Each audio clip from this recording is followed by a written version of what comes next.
I'll call this regular business meeting of the Waco ISD Board of Trustees to order. All items discussed or to be voted upon this evening have been posted as required by state law. I extend a warm welcome to those of you present and to our television viewers. The board's purpose is to set goals, listen to reports of the superintendent and her staff, approve budgets, contracts, and personnel appointments, and make policy. We're not here to make management decisions or solve problems of individuals. Management is a responsibility of the superintendent and her staff. At this time, the board is going to go into closed session pursuant to Texas Open Meeting Act, Government Code Chapter 551, 551.71, and 551.76. We will reconvene in open session, I hope as close to 7 o'clock as possible, and resume our meeting at that time. Thank you.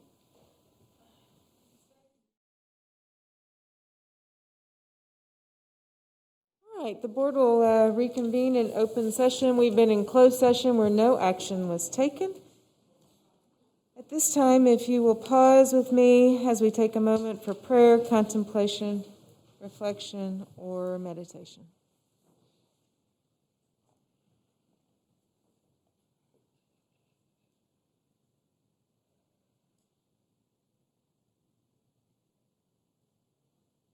Thank you. All right, Pledge of Allegiance. Mr. DeVere. Thank you, Madam President. Each month we're joined by two outstanding students to lead us in the Pledge of Allegiance. And tonight we're joined by West Avenue second grader Victor Perez and West Avenue third grader Trinity Duran. If you'll please stand.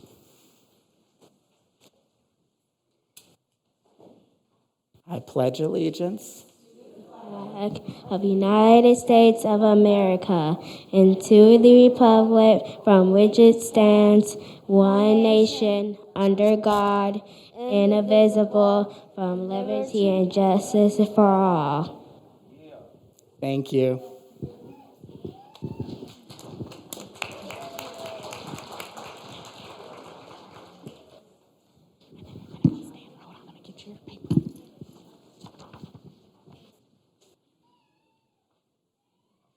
We'll start our special recognitions this month with our pledge leaders.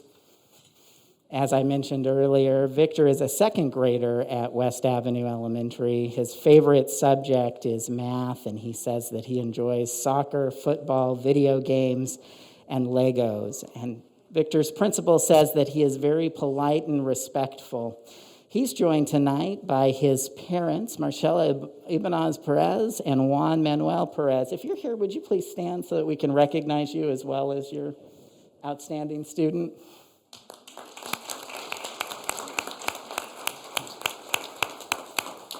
Trinity Duran is a third grader at West Avenue Elementary. She also says that her favorite subject is math. She enjoys playing and drawing. And I love that she's here tonight because her principal's comments include that Trinity loves to say the pledge. Yeah. When she grows up, she wants to be a fashion designer. Trinity's parents, Cindy Carter and Darius Duran, are here tonight. Would you please stand as well?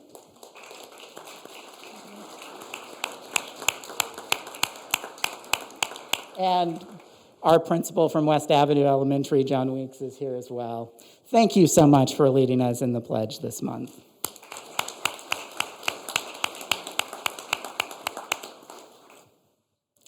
Thank you for joining us tonight. Well done.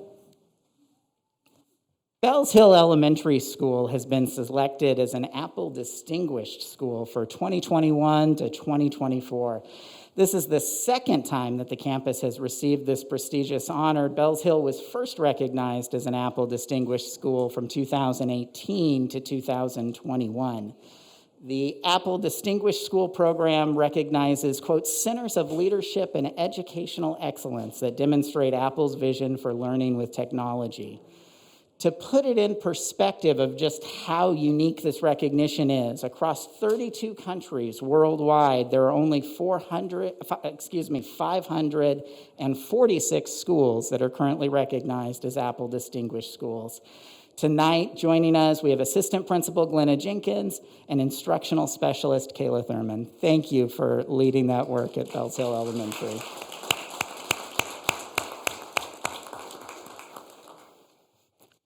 Finally, for our special recognitions tonight, we celebrate our outstanding community partner. Each month, Waco ISD recognizes a community partner making a difference for students with the Waco ISD Award for Outstanding Community Partners. The recognition also highlights our theme for the current school year, that we are Waco ISD, and it acknowledges that it's not just employees and students who make the Waco ISD community a great place to teach and learn. In October, the district is recognizing the Carver Alumni Historical Advisory Committee. As we're all aware, in late July, a fire destroyed the G.W. Carver Middle School campus. Later tonight, the board will consider the schematic design for a new building to replace it. And as design work on G.W. Carver Middle School progresses, the district is committed to celebrating the historical significance and traditions of the campus. Thankfully, we have Ruth Jackson and a great group of Carver graduates to help us in that process. Ruth is a 1962 graduate of what was then George Washington Carver School in La Vega ISD, and she's organized a committee that includes a representative of each graduating class from the Carver School to be a part of that work. You actually can see a picture on the screen from the lunch meeting that they held earlier today to talk about how we tie the past and the traditions and the heritage of Carver into a new building to really give it that connection and that life. Joining Ms. Jackson tonight, we also have Roy Williams, a 1960 graduate of Carver, Charles Perkins, a 1965 graduate of Carver, and Betty Stewart, a 1970 graduate of Carver. Thank you so much for helping us connect our past to our future and celebrating this heritage and history. Thank you.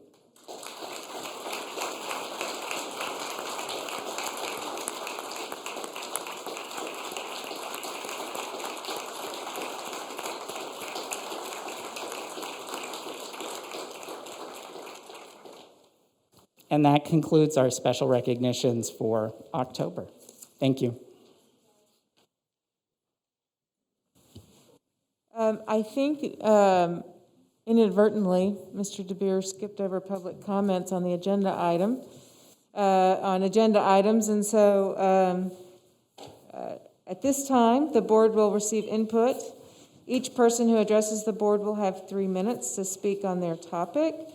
Because of topic posting requirements of the Open Meetings Act, board members will not ask questions of the people speaking, nor are we able to answer questions posed.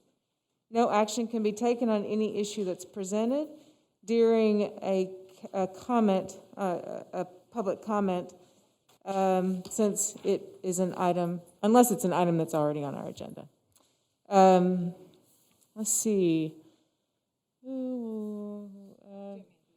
Danya, do you mind keeping time for us, since Mr. Dupuy? 3 minutes.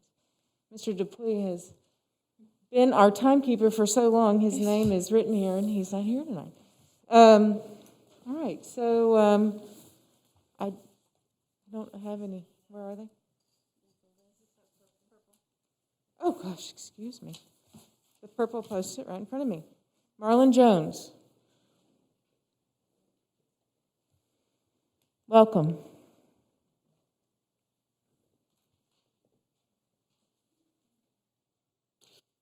I will say that I wasn't sure that I'd had opportunity to share tonight.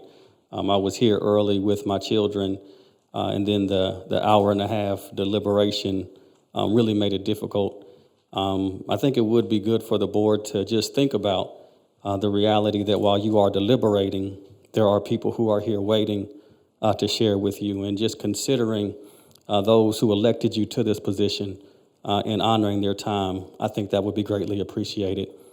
I'm here today to share some concerns that I have regarding the safety of our schools, in particular the safety of our educators.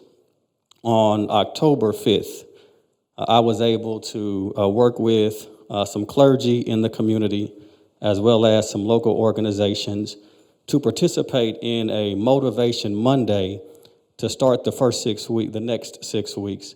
We assembled at Waco High and we greeted students as they got off the bus and as they got out of the car, just welcoming them and encouraging them to have a great day. And I am glad to be able to report that that was a day with no incident. Unfortunately, the following day was not the case. I received a text message from one of my members who is an educator at Waco High indicating that once again there had been several fights. And I am greatly concerned about the safety of our students and the safety of our educators. And I stand today to make that public knowledge. And as I take my seat, I just want to once again encourage you all to reconsider that while you are deliberating, and it is disappointing to know that there was no action taken, that you do have people who are here, and it is very discouraging, and it really gives the sense that the voice of the people is not something that you want to hear when you keep them waiting for that long. Thank you for the opportunity to share. Thank you, Mr. Jones. Dr. Henry.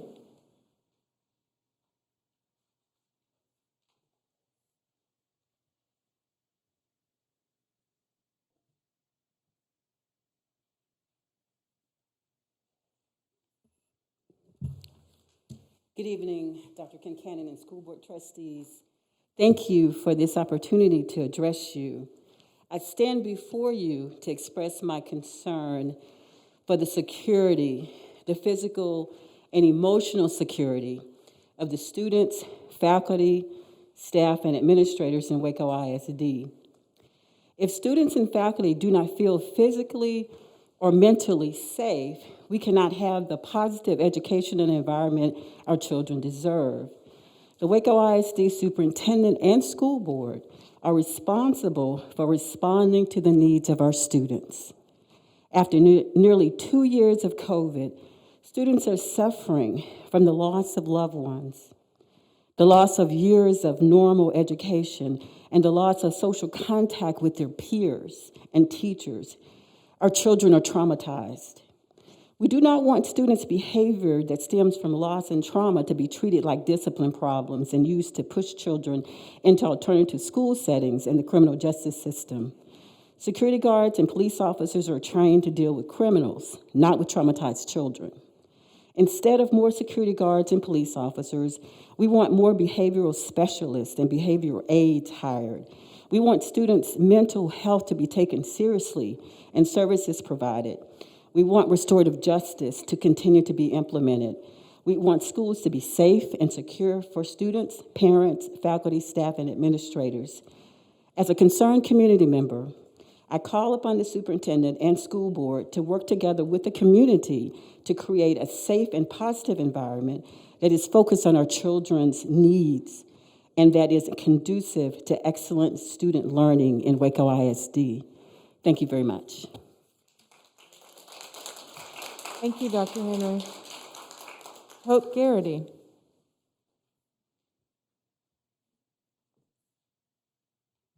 Good evening. For those of you guys that don't know me, I'm Hope Garrity. I'm the Fine Arts Department Chair at Waco High. But I'm also speaking to you as a mother of 5 kids. My crazy blended family has 3 children flourishing at Waco ISD. When I tell strangers that I work for Waco High, they say, "Bless you." Well, I am blessed because I'm part of a group of revolutionaries that fight for the light of our district, and that is our children. There's a small percentage of our population that causes the greatest stereotypes of our district. I could speak for hours on the myriad of precautions we take to ensure the physical and emotional safety of our kids, because it is an extensive list spearheaded by dedicated and determined leadership. But I'm here to talk about the light. Like the fact that many of my students tell me that school is the only safe place that they have. Or the BEAR project we have. That's a partnership with the Garland School of Social Work and the Hogg Foundation for Mental Health. BEAR stands for Be Emotionally Aware and Responsive. So we have on-campus social workers that come alongside our communities and schools and our counselors. Let me tell you about our counselors. I've sent 3 kiddos down to the counselors for different reasons. One was suicidal, one was affected negatively by COVID, and one was simply depressed. Our counselors got back to me in minutes in all 3 of those cases. They contact the teachers individually of traumatized students. I know which of my students are homeless, which of my students are hungry, because students are not statistics. Pride does not just mean the feeling of satisfaction from achievement. At Waco High, pride means family. Recently, I was convinced one of my students was starving. Those that know me know that I have a bias for action, and I completely went rogue and forgot all the protocols, and I sent out a email to all of the Waco High Schoolhouse, and I started a food drive. Within one day, I had a trauma-trained school resource police officer willing to deliver the food. I had food donations from teachers. I had CIS, communities and schools, in my room the next day, willing to do the proper protocol and go and talk to counselors. She called the family and found out that that kiddo was okay. My AP did not chastise me for skipping protocol. He thanked me for fighting for kids. I'm not here to ask you to ignore the patch of darkness that we combat in education. I'm here to ask you, what can you do to contribute to the light?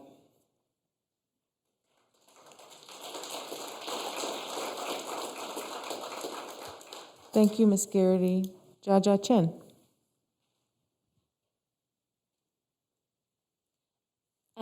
Dr. Kincannon and Waco ISD Board of Trustees. I'm a local licensed clinical social worker, supervisor, therapist, and business owner.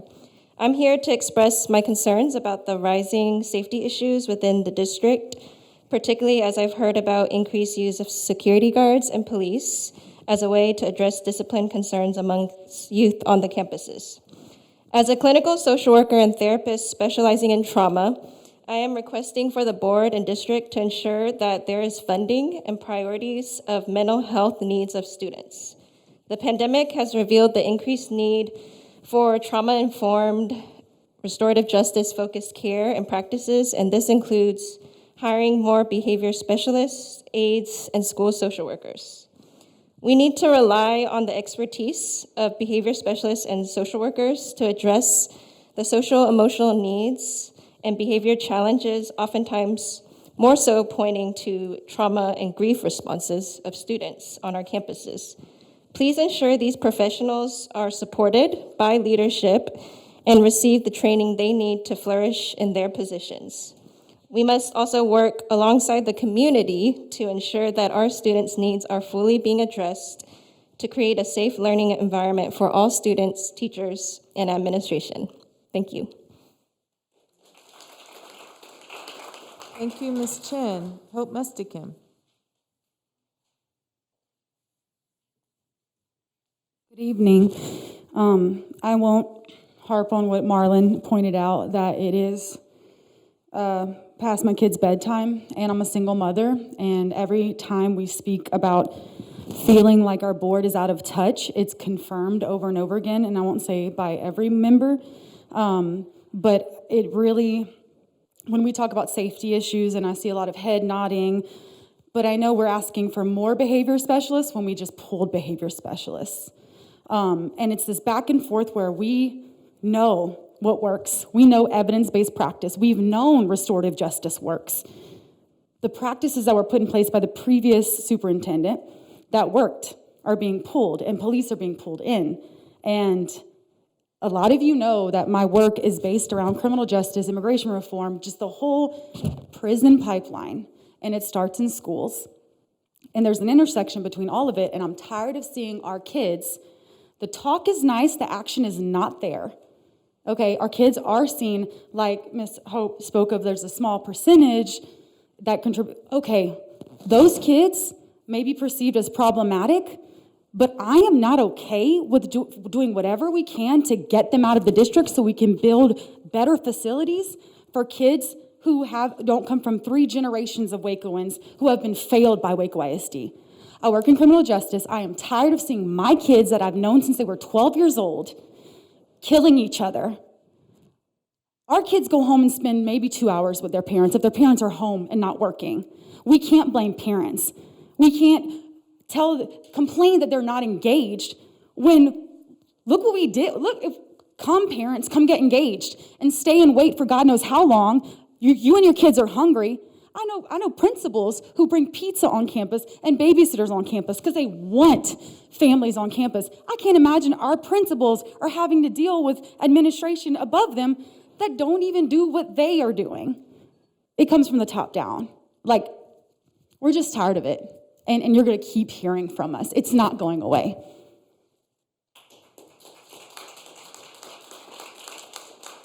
Archie Hatton. The third. I should not have left off the third.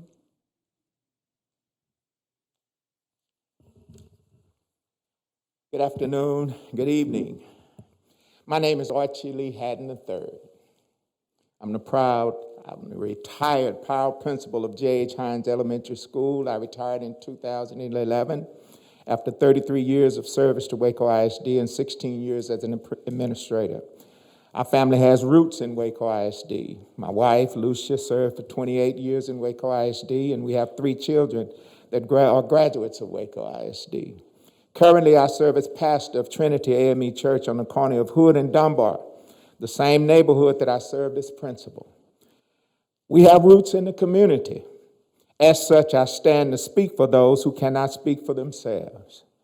The students, the teachers, the staffs in our schools. The truth is, we're living in a season where sound doctrine and common sense ain't common. And our students and teachers and staff are not safe. Waco ISD is a minority-majority school district, and many of the actions of our leaders at the state and local level appear to be ignoring obvious policies and procedures that will help, while embracing ridiculous policies and procedures that encourage disenfranchisement and stifle learning. We know what works, and we know what does not work. Let me give you an example. On the Waco ISD website, I saw a previous school board president celebrating the fact that behavioral specialists had reduced the number of referrals to the office by over 50% in a number of Waco ISD schools. As a former principal, I know that there may have been some collateral circumstances, consequences that have called for a reduction. Nevertheless, all the research shows that as children of poverty, relationships are paramount. All relationships, all research shows that our children of poverty, they leave homes and neighborhoods where few things are stable and predictable. Our schools have been a healthy and effective ports of relief. When administrators and teachers and staff are familiar, empathetic, and supportive of the students and the communities in which they serve, our children tend to strive. These 2 past years, for the past 2 years, have been the most traumatic and disruptive due to COVID and other matters that are beyond all of our control. We know that our children will need to run faster and jump higher in order to make up the losses. Reading is fundamental. Reading coaches and behavior specialists are absolutely necessary. I understand that safety and accountability are important, but removing the essential staff is a bad idea. And as I told staff at Hines, our parents send us the best that they have, and they expect us to do right by them. And we expect you to do right by us. Thank you.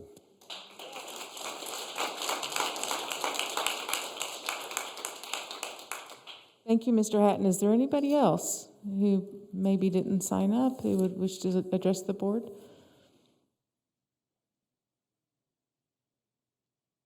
Okay.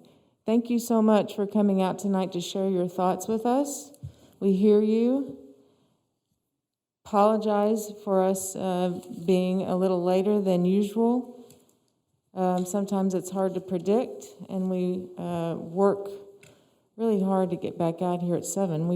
we've really done a good job until tonight, and tonight was later than usual. And we usually try to get out here at 7 because we know there are those of you who are here and have obligations at home. So we are sorry for the inconvenience and appreciate that you stayed in spite of that. Tonight we have a lot on the agenda. We have a presentation tonight by staff regarding behavior interventions and discipline systems. I will move that up a bit in the agenda. So if you're interested and want to be here in person to watch, you can stay. Otherwise, we're streaming and you can watch online. We do have some out-of-town guests. So if you don't mind, Dr. Kincannon, well, do you want to, I'm going to move this for sure. You want to go ahead and do the superintendent's report, and then we'll hear from our attorney regarding redistricting. Mr. Morrison is here. We'll try to take care of those folks who have to drive a couple hours to get home. Okay, I have a few items, good evening, that I'll go over, and I will try not to be too long. But first, I want to introduce our Executive Director of Communications, our new Executive Director. I'm going to ask her to come to the podium. It's my pleasure to introduce Alice Joregi. Hope I said that correctly. Alice has over 15 years of experience in public relations, strategic communications, and media relations.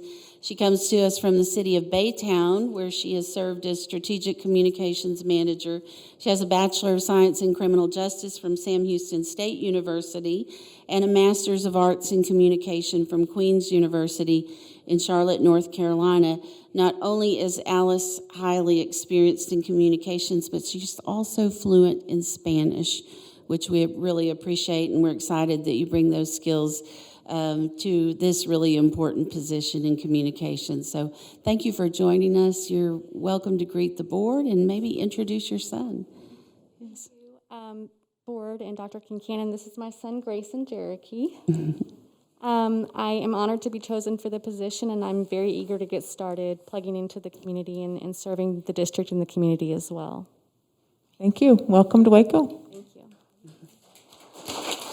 Great, thank you. Got that game. All right, the next item I want to talk about is our PEAM snapshot data. Tomorrow is the last Friday in October. That was a fast October. And that's the date of our official snapshot data that we provide to the Texas Education Agency for this school year. We're still refining the data. As of today, however, our records reflect that we have 14,093 students enrolled. That's about 335 students less than last year, which is about a 2% decrease overall. At our most recent ESC 12 meeting, it was reported that many districts in the area are seeing about a 5% decrease, and that the state is also experiencing decreases. So again, another way that COVID has impacted our public schools.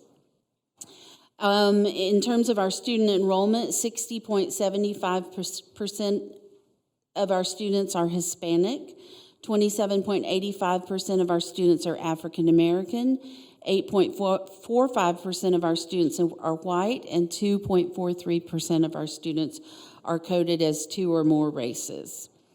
Approximately 89.5% of our students are economically disadvantaged, and about 21% of our students are limited English proficient.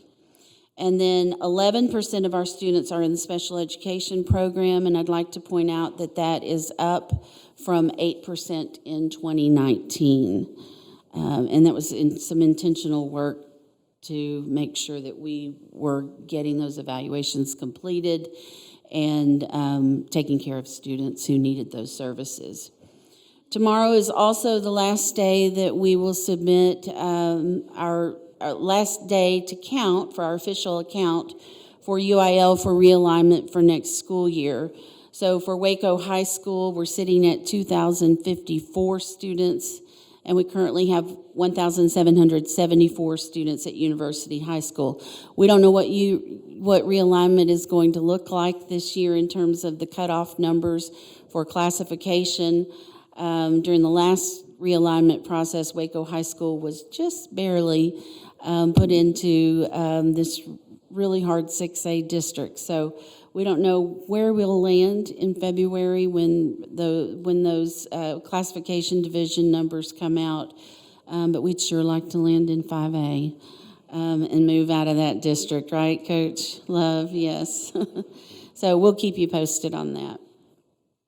A little bit about COVID. In August, as you know, we began to see our cases going up during the first week of school, and that's when I made the decision to require masks in all of our school buildings. A few weeks later, we were sued by the Attorney General's office in an effort to block that requirement. And now Judge Menard here has granted a motion to abate the lawsuit, and that basically means that it will be put on hold until there's a final resolution of a case that was filed in Travis County, which involves several large districts as well as Travis, Harris, and Dallas counties. That case is expected to go to the Texas Supreme Court. And practically for us, it means that we'll be able to continue to require masks in our buildings while that case unfolds. As we have throughout the pandemic, we're going to continue to monitor health conditions and legal developments around the state. So I have a couple of charts to share with you this evening to show what we saw with respect to COVID-19 during the first 6 weeks grading period. The first chart that was up, we'll go back to that. I'll share that with you. You can see what we looked like when school started. So it takes about 2 to 14 days for symptoms to appear following exposure to COVID. You can see we had 104 cases the first week of school. Second week of school, we had 285 cases. And then once masks came on, you can see how those numbers declined. So far this week, we've only had 7 cases of COVID reported. So we know masks aren't the only factor in that, but I do believe that they have made a significant difference for our schools. Also, the availability of free rapid testing has been a factor in identifying and isolating positive cases. This chart shows the number of tests that our health services department administered each week during the first 6 weeks. This was a tremendous benefit to our families and our staff as they could take a COVID test right on site. And I know there are many school districts across the state who did not participate. Waco ISD was one of the first to participate in rapid testing. And so you can see on the red bars there how many cases were positive. Again, that second week of school was the highest, and that has steadily declined. I want to thank our nurses who've put forth just an incredible effort to keep our students and employees safe. Through this last week, they've administered 5,582 rapid tests and identified 447 positive cases. They've also been hosting frequent vaccination clinics in partnership with the Waco-McLennan County Public Health District. This week we had vaccination clinics at University High School, Waco High, and at the great Trunk or Treat event hosted by the Waco ISD Police Department at the Waco ISD Stadium. So kudos to our nurses. They're continuing to work hard to take care of our community and our school district. Next, just a little bit about Holdsworth. I had quite a bit that I wanted to talk about, but I'll truncate that a little bit. Waco ISD was one of 14 school districts selected to participate in the new leadership program at Holdsworth, and that is a new facility that was built in Austin to serve public schools and to help build a pipeline of school leaders. And we were really excited about being selected. They allowed for 3 of us to attend those sessions, so Dr. Gutierrez, Mrs. Kornblum, and I have attended 2 sessions already, and so I wanted to give you a little bit of information about what we've done. During the first session, we learned about a leadership pipeline and what are framed as 6 turns in a pipeline that helps leaders to grow. It helps them to build the strength to take on tasks of increasing complexity and scope. And so leaders in this pipeline diagram, it comes from the book that we've studied as a part of this program. But as you develop as a leader, you move from managing yourself to managing others. Then you learn how to go from managing others to managing managers, and then from managing managers to being a functional manager, where you begin strategic thinking and futuristic thinking. Passage 4 is moving from a functional manager to a business manager, adding even more complexity, including reflection and analysis, and gathering feedback from those below you. Passage 5 would be moving from a business manager to a group manager and beginning to be more holistic. And then passage 6 is moving into that enterprise manager, which is that visionary stage of leadership and setting critical priorities. So the idea at Holdsworth is that, and I really appreciated those clear delineation of those passages, and the book that we've studied outlined critical attributes of each level and what leaders need to know and be able to do as a part of each of those passages. And so, and as a leader, that was the first time I'd really seen that outlined so well. You know, leadership is more generally spoken about in broader terms, but this was very clear about passages. And so the idea with Holdsworth is that we should be preparing people at all levels in the organization to lead, and doing so very strategically with a set of skills at each level, so that they're prepared to move into the next passage, through the next passage, to the next level of leadership, so that so they can do the job with the depth and complexity that they need to do it, and that the system doesn't get clogged up. And so it was very, very specific in that, and I really appreciated that idea.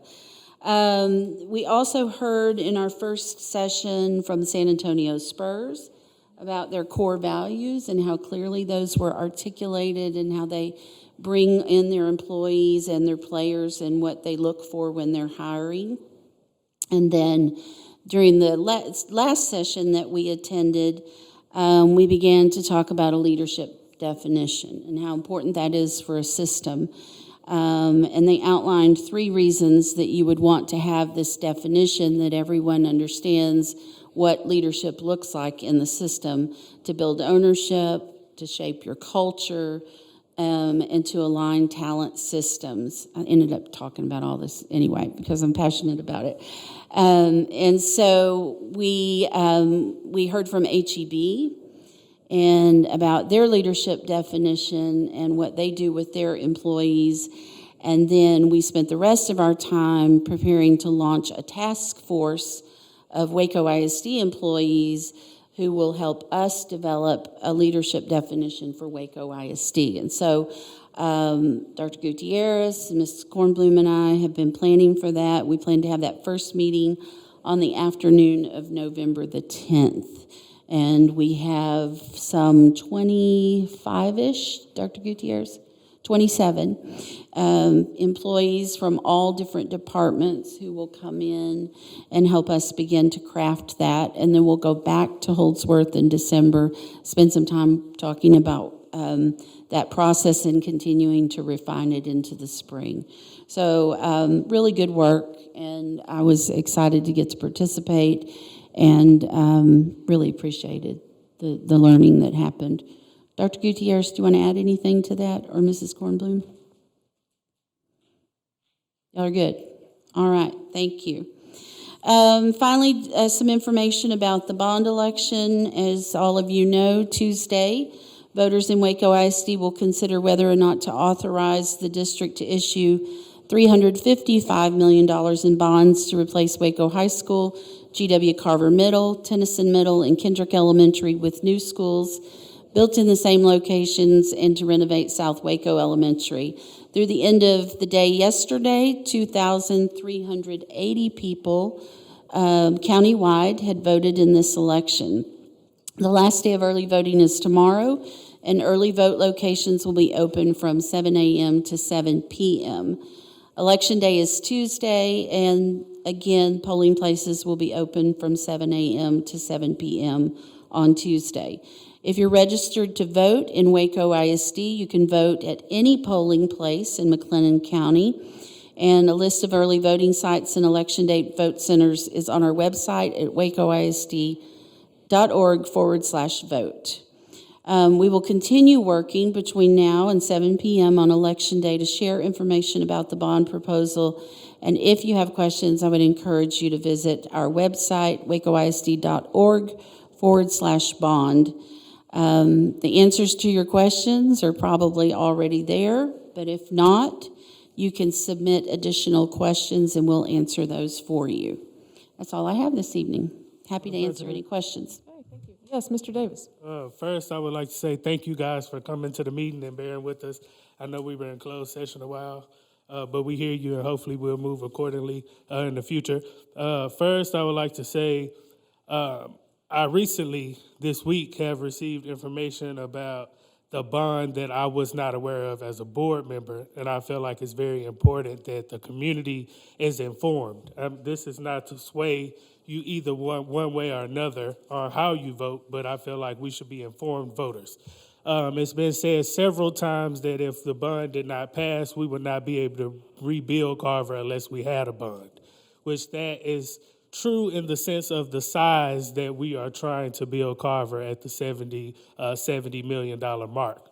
We have gotten enough money back from our insurance policy and what's in our fund balance to rebuild Carver at the square footage that it was before it burned down.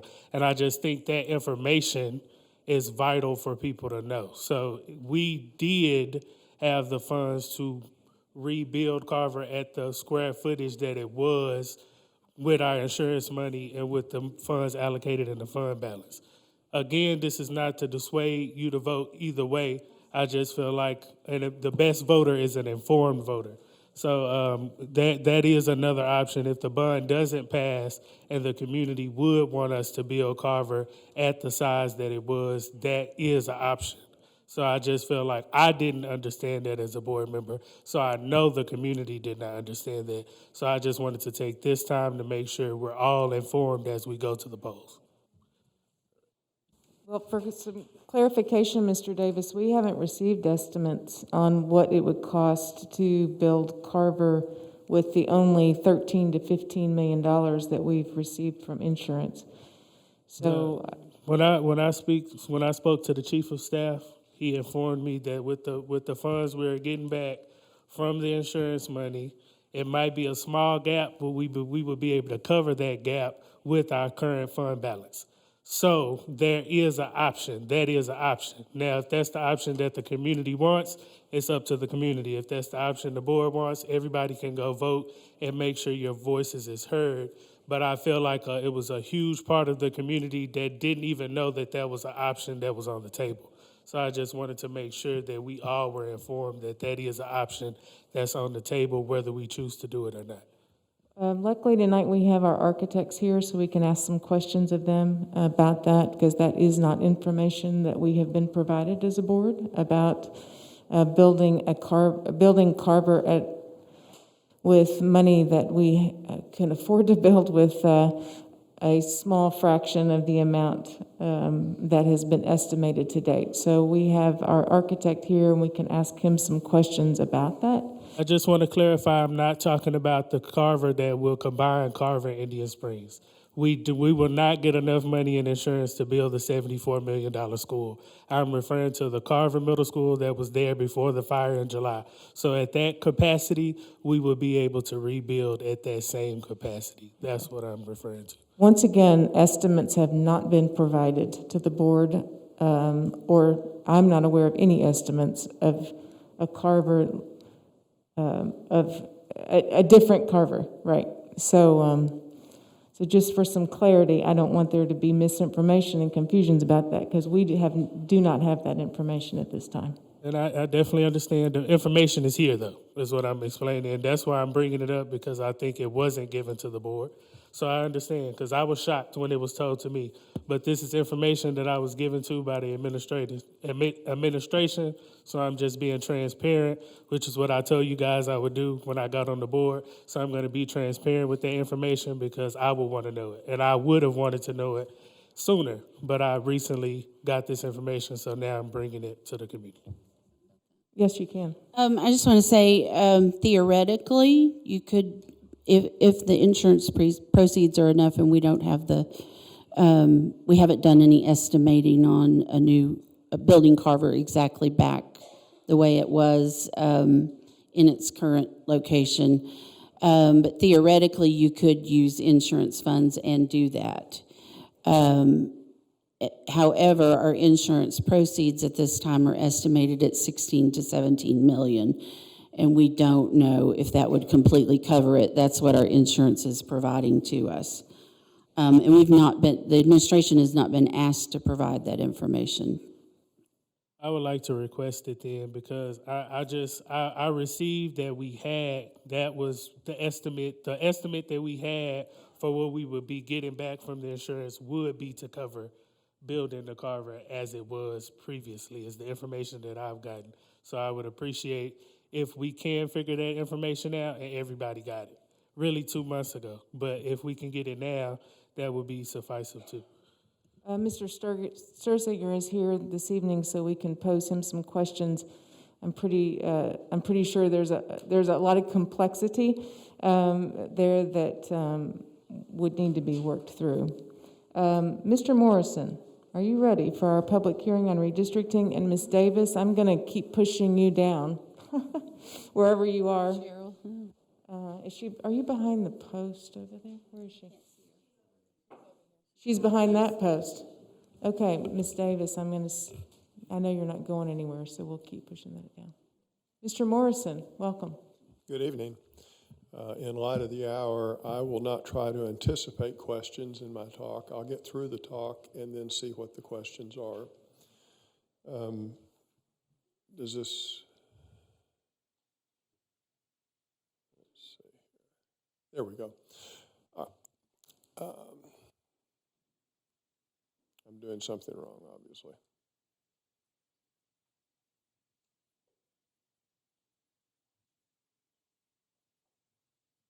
Where do I need to point it? Oh, back that way. No, I knew that. I just didn't know where to point it. All right. In a nutshell, when the 2020 census was ultimately released, it was determined that the school board districts had a maximum deviation from the highest to the lowest of about 22%. Once you exceed 10%, there's a presumption that your districts are unconstitutionally composed. And so this first slide simply sets out that whatever else we accomplish in redistricting, we've got to make the balance among your districts such that we have a maximum deviation of 10%, and we'll go into that in just a moment. So that's all we're learning from this slide. It comes from the 5th, 14th, and 15th Amendments, which we're going to see again later, about when we do balance that population, that satisfies one person, one vote. It doesn't satisfy the Voting Rights Act or some aspects, certainly, of the 15th Amendment. So if you look at the current lines as drawn back in 2011 under the 2020 census, you can see that District 1 is 2,231 people low, and District 3 is 2,555 people high. And they're low and high of the ideal. The district has, according to the census, 108,440 people. You've got 5 single-member districts, so you simply divide that number by 5, And the difference between the high and the low, which you see as a maximum variance at the bottom of the slide, which is 4,786, it has to be under 2,169 to satisfy the equal protection requirements. So we're about twice as high. And that's not at all unusual after 10 years. I would say it's sort of at the low end, actually, of what we typically see. When we balance population and satisfy the one person, one vote requirements of the 15th Amendment, we also run into the question of have we done it in a manner that has made it more difficult for protected minorities to elect candidates of their choice. And the Voting Rights Act requires us to pay attention to two ways that we can stub our toes. The first is if we replace the existing lines with a plan that makes it more difficult for minorities to elect candidates of their choice, that's retrogressive. In other words, if you make it harder than it was before, it's retrogressive. Now, retrogression in and of itself is not unlawful. Retrogression without a justification is. One justification, particularly when you go back and look at District 1 and District 2 that collectively need about 4,000 people to get up to where they should be. As you add 4,000 people to balance population, which is the primary requirement, you may or may not be able to find 4,000 people to move in that won't have an impact on the minority profile of the districts, all right? So as we balance population, we need to pay attention to the Voting Rights Act. Don't make it worse without a justification. And Section 2 of the Voting Rights Act says, even if you didn't make it worse, if you could have made it better than you did, why didn't you? And again, you need a justification. So when we get to the Voting Rights Act, if we've made it any more difficult, why? If we could have made it better than we did, even though we didn't make it more difficult, why didn't we? Okay? This is the population for the plan that I had presented to the board earlier. And you can see that now we're about 1,000 people low between 1 and 2, which means collectively we've moved about 3,000 people in. And in a minute, I'll show you the impact that had on the minority voting strength. But we've taken the deviation of over 22% and lowered it 5.51%, well within the 10%. Could we have gotten it lower? And the answer is absolutely. But you can see our extremes right now are 1 and 5. And to get that lower, you would have had to add more people to 1 and take away some from 5. And as you add more people to 1, you're probably lowering the minority profile because already have found the areas that were nearby that wouldn't do that. In doing this plan, one of the things we try to do is not do a fruit basket turnover. People are used to being in the school district zones they're in. They've elected the people on this board, each of these board trustees. And so one of the things you try to do is make as few changes to the lines as possible. And so there are only 5 areas, only 5 changes that were made in the entire district.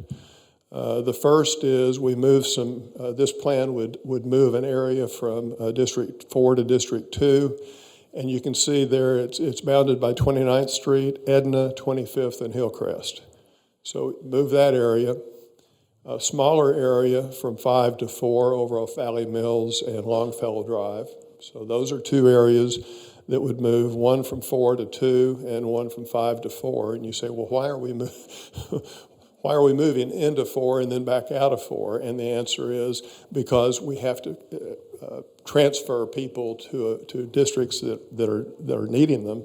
And when you have 2 districts side by side that are both underpopulated, you have to pull the people from somewhere. Another very small change from District 3 to District 5, and the reason for that is trying to get that extreme. Remember, 5 was at another end of our scale. And so moving from 3 to 5, this is in the downtown area, University, Dartree, 3rd, and LaSalle. It's just a 4-block area, but it's a populated area that helps with the population without hurting the minority profile. And then an area from 3 to 2, which again, you can see part of it here. And again, it's 24th Street, 21st Street between Gurley and Primrose. And then an area very nearby, which is over near the river, and it runs from Gurley again down to the Brazos, East Garden, and back up to South 4th. Those are the 5 areas, and collectively they move about 4,000 people among the 5 single-member districts. The end result is here. And there are 2 things on this that we want to look at from the standpoint of a legal challenge. The first is, did we balance population? And the answer is, yes, we did. We've got a maximum deviation in proposed lines, a little above 7% here. But the current trustee lines, you can see, it's very high. The total minority profile, if you look at District 1, it was 74.93%, and you can see it's gone down about 1.5% to 73.35%, but it needed almost 2,200 people, and that's why it dropped some. But if you look at 2 had to go up some, and 2 actually rose very slightly in the minority profile. 3 also rose very slightly in the minority profile, and then both 4 and 5 had lower profiles, but 4 stayed virtually the same, and 5 came up a little bit. So we've got one trustee district that dropped about 1.5 points, and all the others either stayed very close or rose slightly. So in a nutshell, with a change in 5 areas, we're able to balance population, able to keep almost everybody who voted for each of you in the district they voted in. So they've kept their trustee and tried to move no more than was absolutely necessary. So I'm happy to answer questions. Yeah, Mr. Guillory? In the last map that you proposed to us, you increased the numbers, I believe, in District 1. And you had to remove those numbers to give them back to Trustee Badania. To put him back in his district. You never, I don't see where you added back to District 1, which you took away to put back into Trustee Badania's. I can show you. See if I can make, I can't make that work. See the slide on the right where you've got a 3 in blue and above it in kind of a rose color, a 2? On that. Right here. This is the area for Trustee Badania that was moved, that we moved back into this district. How did you bring balance back to 1 if you had to increase population over there? Because you took back that. No, that's why the, if you get here, that's why we're at 7.53% instead of 5.55. That expanded our maximum deviation from what you'd seen earlier. What I think the confusion is the last version that we saw of this when you moved part of South Waco into District 1, but then you had to move it back because that was where. That's correct. And in the last version we saw, it was another section of District 1 that was moved to District 3 too, but District 1 didn't gain anything. But I think you've updated it since the last one we've seen. And now I'm guessing Gurley, Brazos River, East Garden Drive moving from 3 to 1 will make up for that difference? Yes. And so that's the only change District 1 needed to be legal is? Yeah, because we were at 5% maximum deviation, and by adding that, I didn't have to move more people because at 7.53%, we're still well under 10. And so when I was shown that that was interfering with incumbency, I was able to correct that without having to move any other lines. We had got a version of this. I don't know if you made it or the district made it, but it was like where we could see it on Google Maps. I was just wondering, are we going to get this version on Google Maps as well to look at? I think I may have already provided it to Kyle. So the answer should be yes. The updated lines have Yes, been the board's provided. had the Google map since our meeting, or soon after our meeting on September the 30th. And it's my understanding, Mr. Morrison, that the maps we're looking at tonight and the data is the same data we looked at on September the 30th? The first map is, but the one that I just showed you right there on the right slide is corrected. Okay. The map that you saw on September 30th, Kyle contacted me the next day or a day later to correct the address of the trustee. And then we received the changed map. That's right. The board's had for several weeks now. So the only change from September the 30th was what we see here on this slide. That's correct. I think maybe I'm not seeing the right. This is my first time, and I'm District 1. This is my first time seeing the Gurley, Brazos River, East Garden Drive, South 4th Street from 3 to 1. This is the first time. That's not on the last map that we received. Just show where you moved District 3 back to District 3 out of District 1, and it showed a huge section from 1 going to 3. Because I had even talked to Madam President about that concern, but it seems like in this version that has been corrected. I just want to know if I could get this version put into a Google map and sent to me, because this is not I've looked at the map a lot that we've been brought, and this is not the version that we have. Mr. DeBeard, do you have any?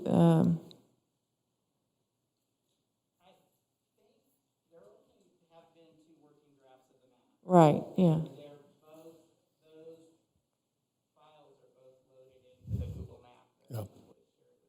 And I think both maps have been available to the board for several weeks. Well, I know that within 2 or 3 days after the September 30th, I think it was actually the next day or the day after, Kyle notified me. I sent the shape files, which he sent to IT, and they produced the maps. Now, I haven't gone on the website to check that because I have the maps. So I don't know, Ms. Davis, if I've missed something. It's all good. Can you just email it to me, and then that'll solve all that. If you could just email me the latest version of the map, I'd appreciate it. We will make sure every member of the board has the latest version of the map. This is actually a public hearing. Yes. So if any member of the public has a question for Mr. Morrison.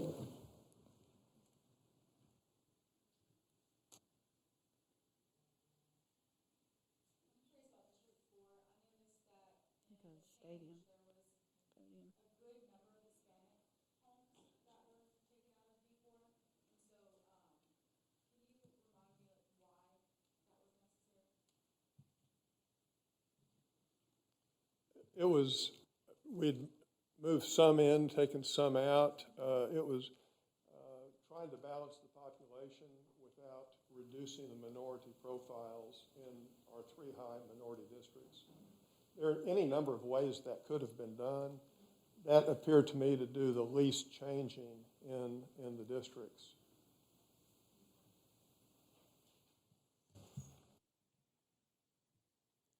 Happy to.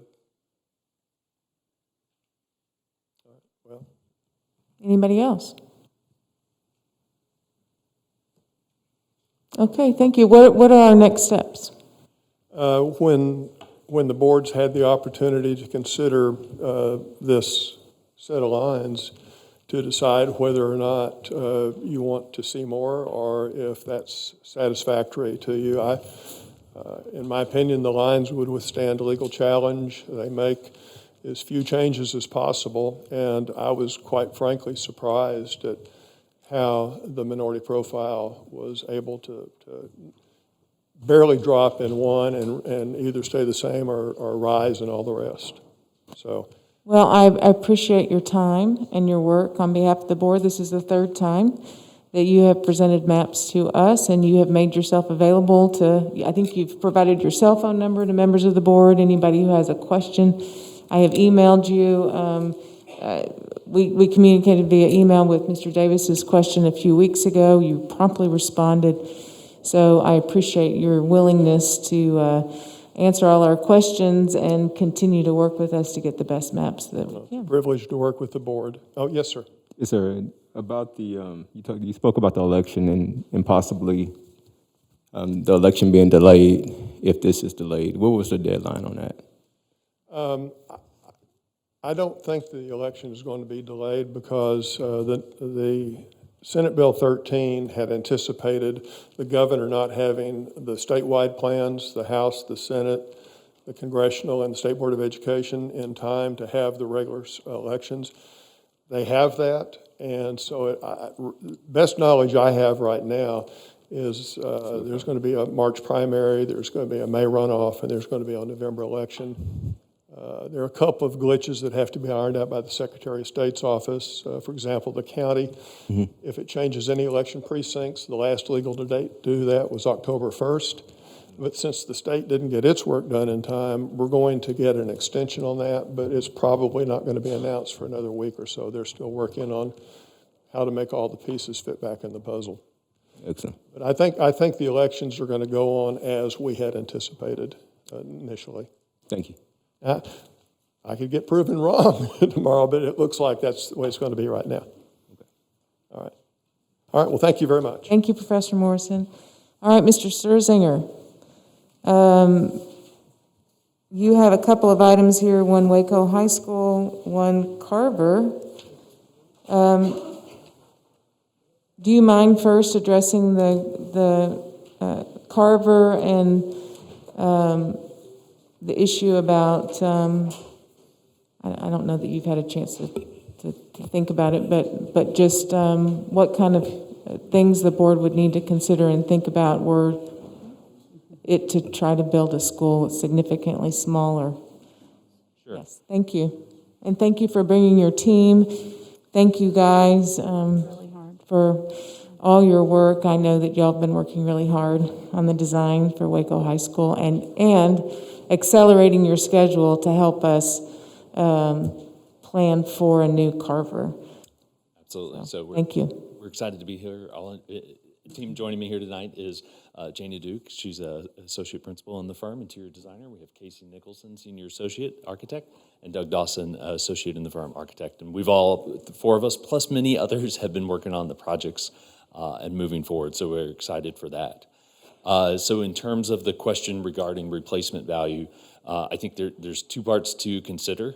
So I think one is when we talk about the Carver that is in place now, it's around 112,000 square feet and is supporting right at about 900 students. And as well as then from an internal and an educational planning opportunity, that's not optimally configured for modern 21st century learning that we're talking about from the educational vision within the district. As we talk about the new Carver Middle School, we're looking at a facility that is 184,000 square feet. It is supporting 1,060 students. And I think the major difference as we look at that is about the size and quality of the space, everything from the classroom size to our performing and fine art spaces, our athletic spaces, and ultimately meeting the modern needs of a school. So there is a difference, not only in terms of the number of students, but the quality of space that is created when you look at a new facility. When you talk about a replacement cost, I think there's two factors on that side with specific regards to the insurance. If you were to build a new 112,000 square foot facility, we would look at roughly a ground up facility cost of about $45 million would be the equivalent.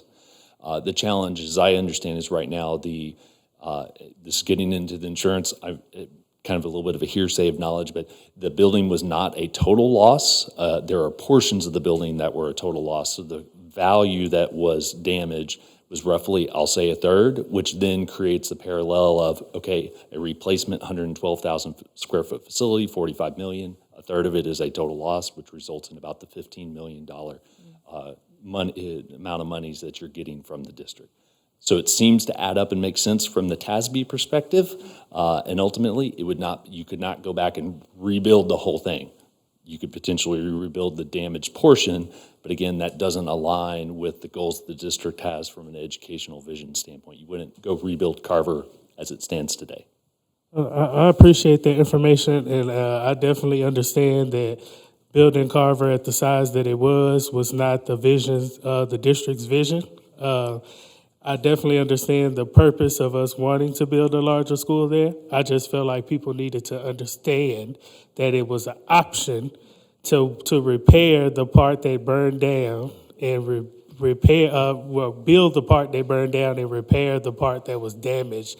That is not a total loss, and that could have been an option if we wanted to pursue it. And I'm just trying to make sure we understand all the options. I understand why we're doing, I guess, what we're doing as a district, and I understand the vision. I was part of the committee. I understand. I've been here the whole time.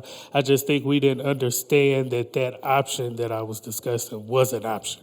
And I think that's what I just wanted to make clear, because I talked to a lot of community members who just didn't even know that was an option. So, And the only challenge I would say of rebuilding is often you can't rebuild exactly as is, because there are current modern codes, including TEA, which requires certain minimum square footages. So they would not allow you to go back and I'll say build a small classroom, for those that were damaged. You would automatically have to build it to the modern standards, which would preclude or increase the cost of service. so was Carver, the classrooms that were at Carver, they weren't up to standard for TA? The TEA standard is for facilities built after 1994, so it was constructed before those were requirements. Now you would have to comply with new requirements at that point. And from my understanding, per the conversation I had, that there was a portion of the funds that were going to be allocated for that, if I'm remembering my conversation right. Neither here or there, I just wanted to know, because I feel like we're trying to say it's not an option right now, and I just want to make sure we understand that is an option, whether we choose to do it as a community or not. I just want to make sure, because I understand what you're saying, but it's almost making it seem like that wasn't an option. It could be done if that's where we put our focus on, but we're not putting our focus there. Thank you.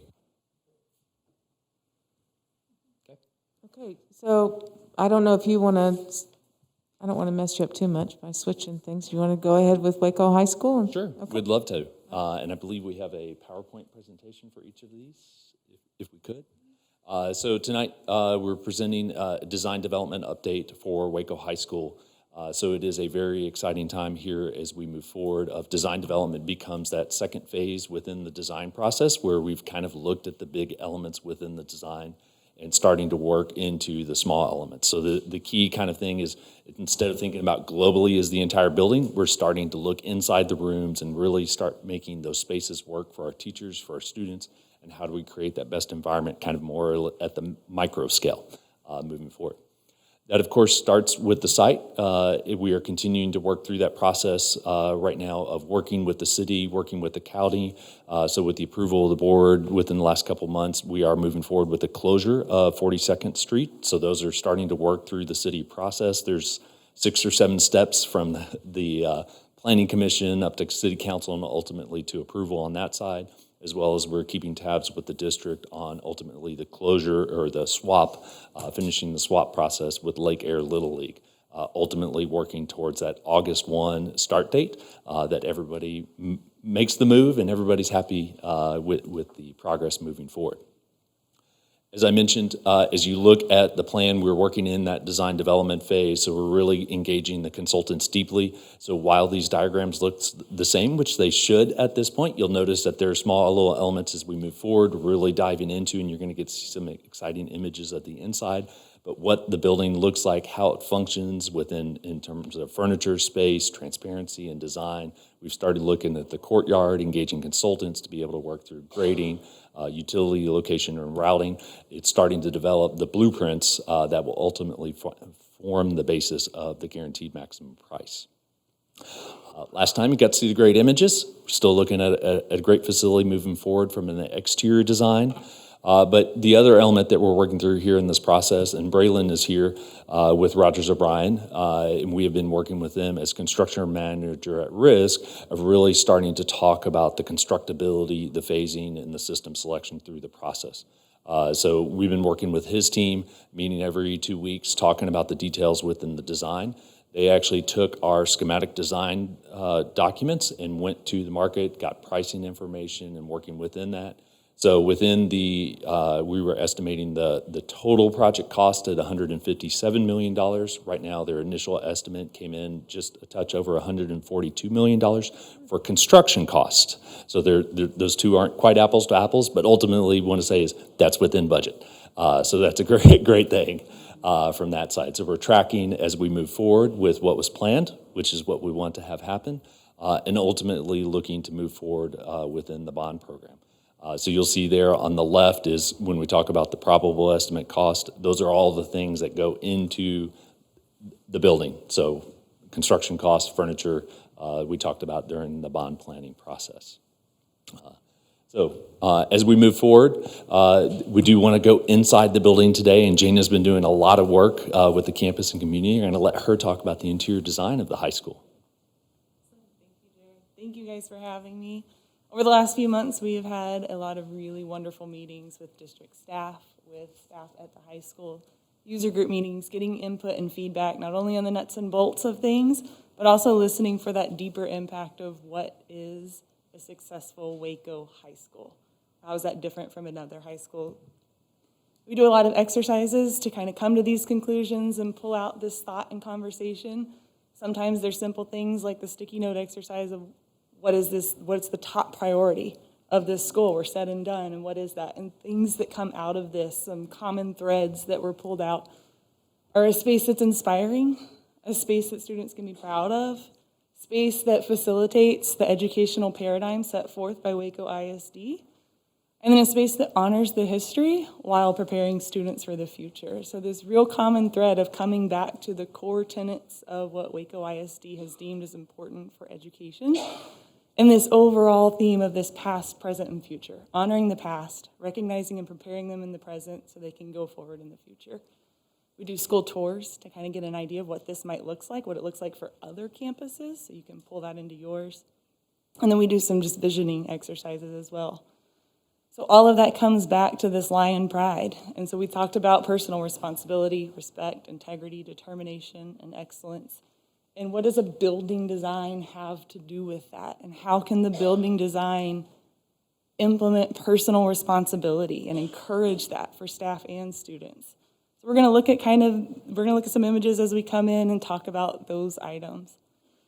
The first image, we walk in the very front door of the new high school. So you come into a large volume space. There's lots of natural light coming in from above. And we start seeing this materiality that's representing this past, present, and future. So the exterior material of the foundational elements like brick and stone, and we've pulled some of that patterning from historic buildings across Waco City at large and brought that in. This is that protective element that recognizes that it's been here forever, it's gonna be here forever, it's a legacy, it's a foundational element. When we talk about the present, that's seeing things that are actively happening live. So that's that transparency where I can see all the way down into the library. I know it's tiny on this screen right now, but I promise you can. You can see all the way into that library space. You're seeing students doing activity live. You're being inspired by what you're seeing happening around you, and you're able to showcase what you're doing. And then we have these more modern elements like this metal panel that's this orange slanted piece. So these angular pieces that are representing this movement and momentum into your future. So that's a portal into a typical neighborhood. So we're going to follow that girl into the portal inside that neighborhood and look at a neighborhood space. So this is a typical neighborhood. These classrooms that you're looking into are core classrooms. This is a common space outside of it where students have the option to find a different type of space that is most conducive to whatever learning they're trying to do at that time. So when we think about personal responsibility, that's the ability to take ownership of where is the best place for me to go get this work done, go access resources that I need. So it creates that flexibility and autonomy. The staff have a think tank that's seen in this gentleman on the far right of the rendering. So they're able to monitor and see this entire space and really encourage that trust both ways. So I can see you and monitor you, and also the students can see the staff and they can see them collaborating. It's a great space for staff to relax, staff to collaborate with each other, kind of recharge, have that moment of taking care of their professional responsibilities in a professional setting.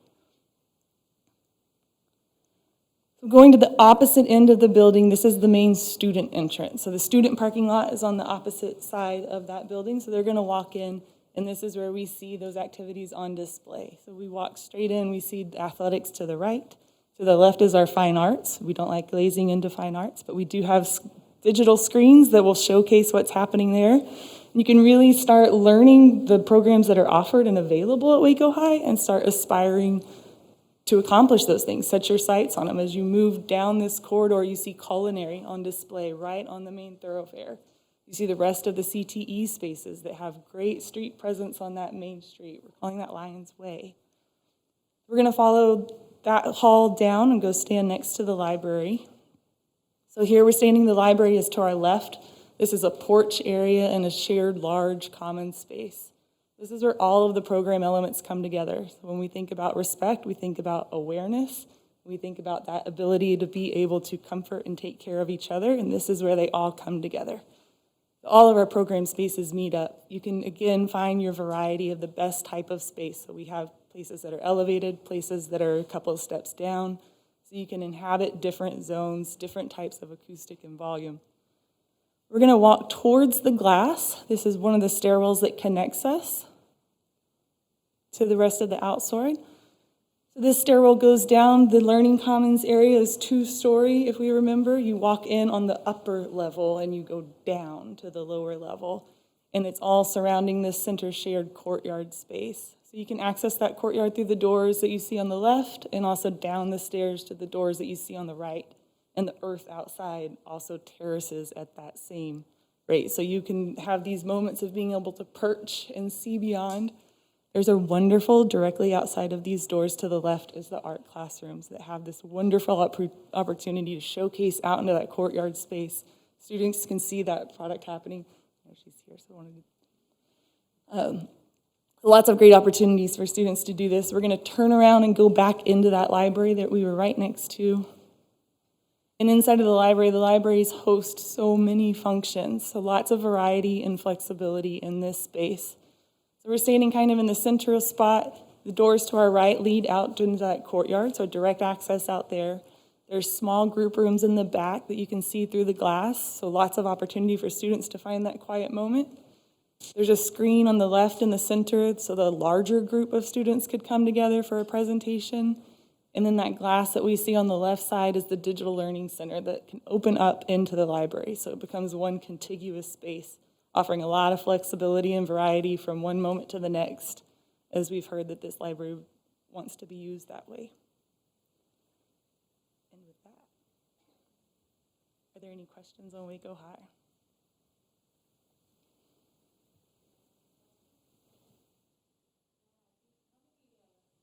How many user groups and, oh, okay, a lot. Okay.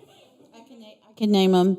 So we had a group of core content area teachers. We have a group of fine arts teachers, a group of CTE, special education, administration office area, custodial maintenance, athletics. We have a security meeting coming up November 10th or 11th. I just sent the invitation out today. So lots of input from a lot of teachers and staff and departments into the design of Waco High School. And I couldn't be more excited about this design and the pictures that you're showing, Jana. That absolutely have captured the vision that we've been talking about since January. So thank you. Thank you. Okay, are you ready to move? Not quite. We were talking about next steps, but in terms of user groups, there's 12, maybe 15 groups, and there's 3 or 4 per group. We've met with them, I think, 3 times each. Is that an order? Yeah. So really getting deep input, and I think so as we talk about, as we go back to that plan, as architects, we're envisioning what those are coming together, so it's always amazing to have Jana really bring that to life, and this is the space that we're talking about. So when we talk about the library as the heart of the school and to the commons, it's really coming to life from that side. As we step inside if we'll go forward one slide, if we could, as we step inside or look at the outside and next steps within the building. So we're continuing that engagement process like we were talking about. It's not gonna end. We really wanna get into that fine-tooth comb and really make the building sing for the teachers and students. We're gonna work towards design development, so we're about halfway through this phase. So we have another couple months to finish design development, then we'll work into contract documents. That participation is going to continue with Rogers O'Brien in constructability, cost estimating, making sure that we're working towards that finish line. But we will be looking for some early GMPs as we move forward, which is a guaranteed maximum price. We're working in particular with materials. We're hearing some challenges out there in terms of lead times. So we're going to issue early items like structural steel, roof insulation to be able to make sure it sequences correctly. It's very different out there right now than it typically has been. So we will be bringing those as we get further along. High school should be all next year at that point for those. Okay. Any other questions? No. Okay. Ready for the middle school? Ready for okay. If we could switch over to the PowerPoint this time.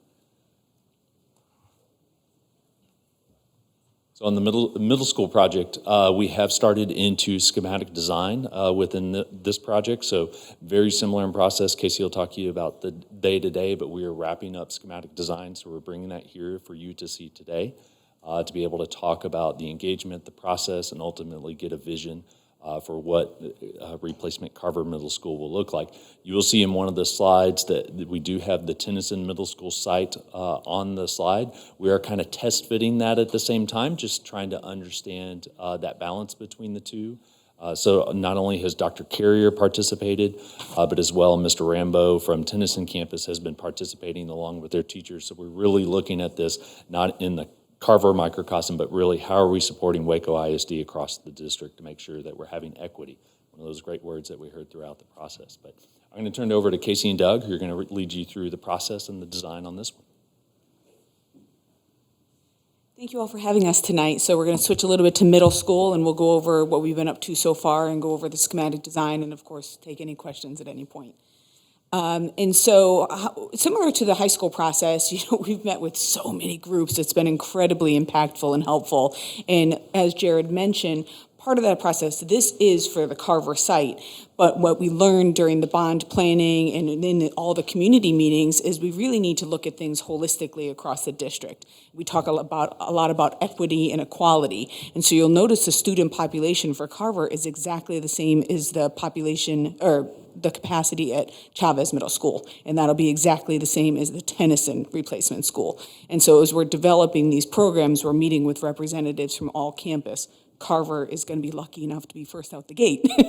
And so that's the imagery you'll get to see tonight. And so we've been doing some design visioning with senior leadership as well as school representatives, again, primarily from Carver and Tennyson. We have had a few Indian Springs sprinkled in for us. And we've also been getting staff input besides the staff at the school. It's also district staff and district standards and making sure we're aligning with that. We've also had the opportunity to do some school tours. It's important that we are delivering a great school for your excellent education, but we also want to see what our peers are doing in sort of other modern schools. It's been a while since the district has put a new school in place, and so let's go out and see what other teachers are looking at when they're applying for jobs here. What are they seeing? And kids that are going other places, what are they experiencing? And so that's been fantastic, especially with the district representatives attending those and being able to come back to the school and highlight, this is really interesting. I wonder if we can do something similar. Can we adapt this to best fit our community? And that's been really exciting to hear about. A little bit about the numbers. These are a lot of numbers here. And so the new school that we're talking about is a little over 180,000 square feet. And that's what the budget will, so that's what the bond budget will support. And it's a pretty typical mix of spaces in terms of classrooms, athletic support, performing and fine arts, and also we're infusing some CTE in here. And so there's been a lot of discussions about alignment across the district. As you're elevating to high school, what can we be providing that's flexible at the middle school to adapt in the future. And then being careful being aware of TEA standards and what, making sure we're not putting something too crazy insane here that's not going to work in the future, is not flexible enough, or that creates a huge disparity across the district. That's certainly something we want to avoid. And so I'm going to move on from the numbers, and Doug's going to talk a little bit about the site. And this is, again, he's going to talk about Carver specifically. The idea is these parts and pieces and these program elements will be the same quantity and quality of spaces at Tennyson, but the Tennyson floor plan is going to look different. I mean, it's a different site. And so if we're going to try to be economical and the building relationships that we've talked about and established for Carver, we'd like to ensure at Tennyson. But now we're going to switch over to Carver specifically. I have a question. Sir? One, I want to thank you for putting feet to equity, because we hear about equity a lot, but I see the work and I appreciate it.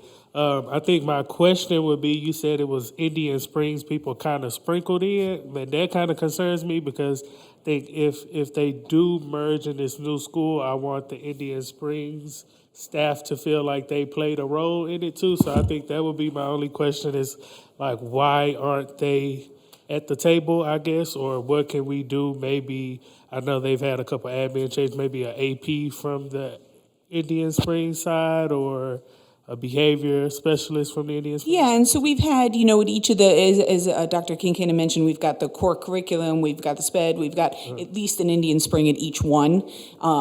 For example, the Indian Spring librarian was super helpful, sort of outlining there, and food service was fantastic because they had to implement some last-minute strategies at Indian Spring to accommodate the Carver movement, and those strategies are actually really successful, and we're going to bring some of those food service strategies over. Great to hear. I appreciate it. And piggybacking off something that you stated, Dr. Kincannon, we talked about the student panels and getting them included. Have we included the students in any of this? I don't think we've had any students on the Carver group yet. We had our historical group today to talk about some interior designs. Waco. We have not on students We yet. have not on students, but now would, you know, in the next few weeks, months would be the time. And so as we're starting to get a little more, not formal on the floor plans, we have early November, the first week of November, the 7th, 8th, we're meeting again with the people the staff that we met with a month ago to show them. It's a very iterative process. We sit down, we listen to the needs and hear them, and then we interpret them and create some drawings. But then, of course, we come back to validate that. We're not going to get it right on the first try. And so we want to make sure we're all jiving.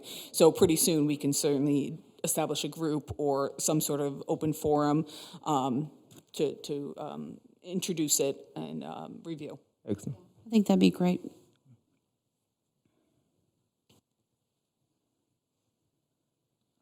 Good evening. So as Jared and Casey had mentioned before, this is a 183,000 square foot proposed new facility where a 112,000 square foot facility was previously. So quite a bit larger building on the same site. And the site's roughly 14 acres. And so you'll see in this site plan that's shown here how we've positioned the proposed building with the, at the very bottom, you'll see JJ Flowen Road, and the main drop-off loop there along the bottom south side of the campus.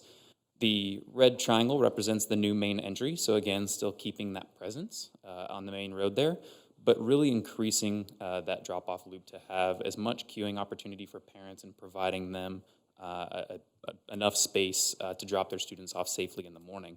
And then as well, going around the building, you'll see the bus loop there. We've created a continuous loop around the building, which the campus actually does have now, but we've extended it to accommodate the larger size of the building there.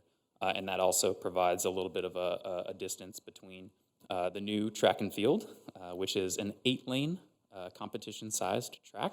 So right now, it is not a full 400-meter size with 8 lanes. And so this new proposal does provide that on this campus, which only takes a little bit of space away from the building. So we've really been able to position these components on site in a really strategic way to maximize the use of the site. And you'll even see there, kind of on the right side of the building, we've left some open space for that potential future expansion if that was ever needed for the district. And so the last thing I'll point out, detention in the bottom right is not what we're all used to, detention being. That is for rain events and for rainwater and making sure that we're meeting the current standards for the environment. So,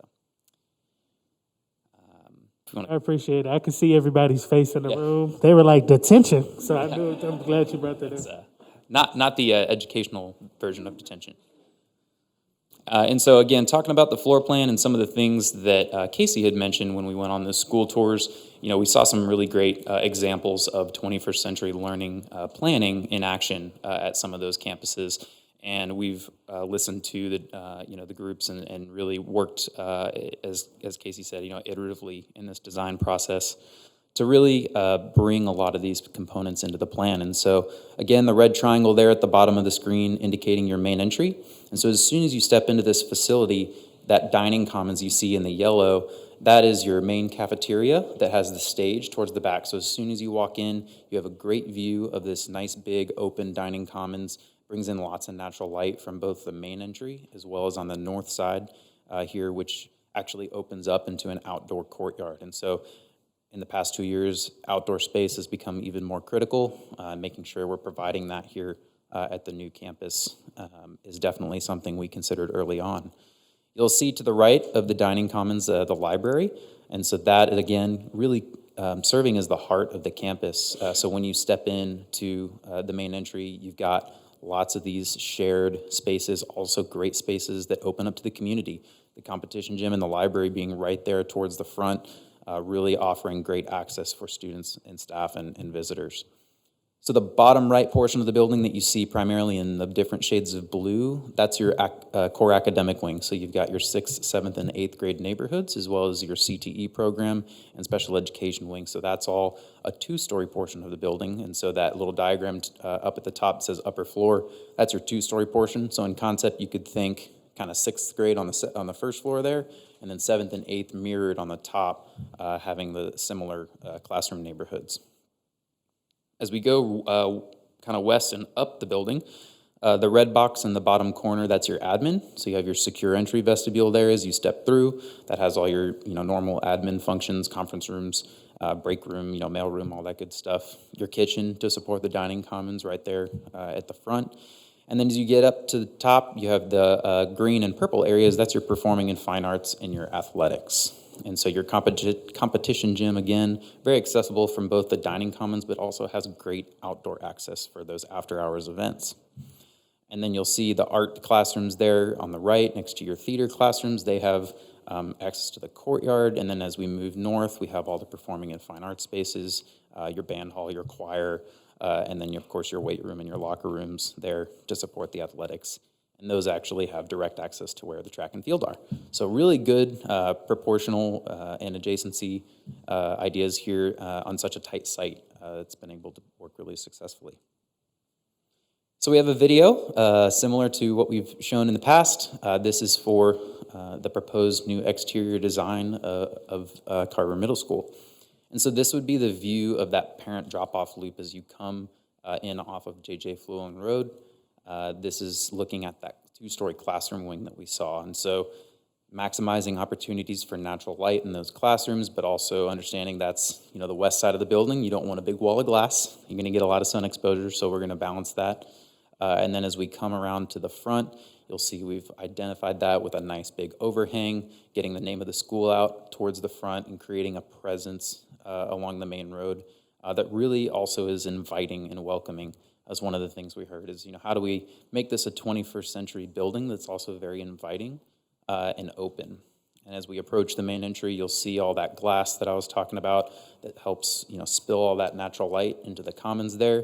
And then as, of course, we know, pickup time for students, April and May in Texas and August especially can get pretty hot. So providing lots of shading opportunities and covered waiting areas for students out there at the front.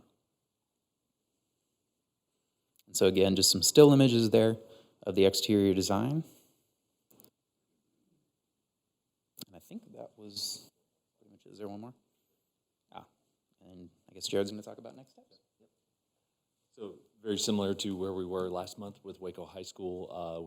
This is schematic design, so not only are you getting to see the products of the architectural labors, we've also engaged our consultant team to talk about mechanical systems, civil, structural. We're getting into geotechnical and surveys. We would be looking for schematic design approval here tonight to be able to continue the progress into design development, just like we talked about with the high school, but starting to zone in on the classrooms and the amenities within the school. Later tonight, you will hear about CMR selection. We're going to grab them right after negotiations and get them engaged. And on this one, because of the schedule and the timing, we are looking and want to prepare you for multiple GMP approvals on this one that will be discussed, potentially up to 4. Some of those may be occurring here pretty soon, ultimately to work in early demolition either at the end of this year or first month in 2022.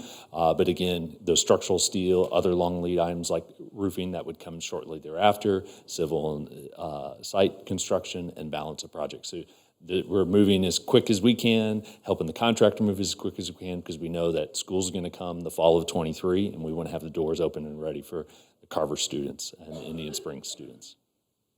All right, thank you so much. Thank you for working as fast as you can, moving this project up on the schedule so we can get the kids in there as soon as possible. Plans are very exciting. Does anybody have any questions? We do need to take action on this item regarding what's for consideration is approval of the schematic design for G.W. Carver Middle School as has been presented. I'll entertain a motion. So move. Thank you, Ms. Cordaway. Second? Second. Thank you, Mr. Davis. Any further questions or discussion? I just want to make a comment. Mr. Davis and I were at the meeting today with the Carver alumni, and it was the highlight, I'll save my ear. It was inspirational. It was just hearing the story and the legacy that Carver is. It was just, I left and I texted my husband right away and I was like, that was the most uplifting, encouraging meeting I have ever had. And I am so envisioned to put that, I had suggested let's video these professionals, these business owners, talking about their teachers and the impact and how these teachers were like parents. And let's get that into this building. Let's let the teachers be inspired by that. Let's get this history and this legacy that's there and tell the students, because I don't think we've done a proper job of that. I listened to story after story after story, and I was so inspired. And I just think that is Carver. Carver is legacy. There is something special about Carver, and I think anyone who was at that meeting, I see some of the architects shaking their head, anyone that was at that meeting could sense that tangible hope and love and community and family. And that is, when we looked at this, the Alumni Association was so excited about the 8-lane track because it could do competition track. That's actually a field that they can compete on. And then, Mr. Davis had talked about the gym being open to the outside to accommodate voting, so that people can walk to, because Carver is a very walkable school. A lot of the student population walks there. And so that was just, I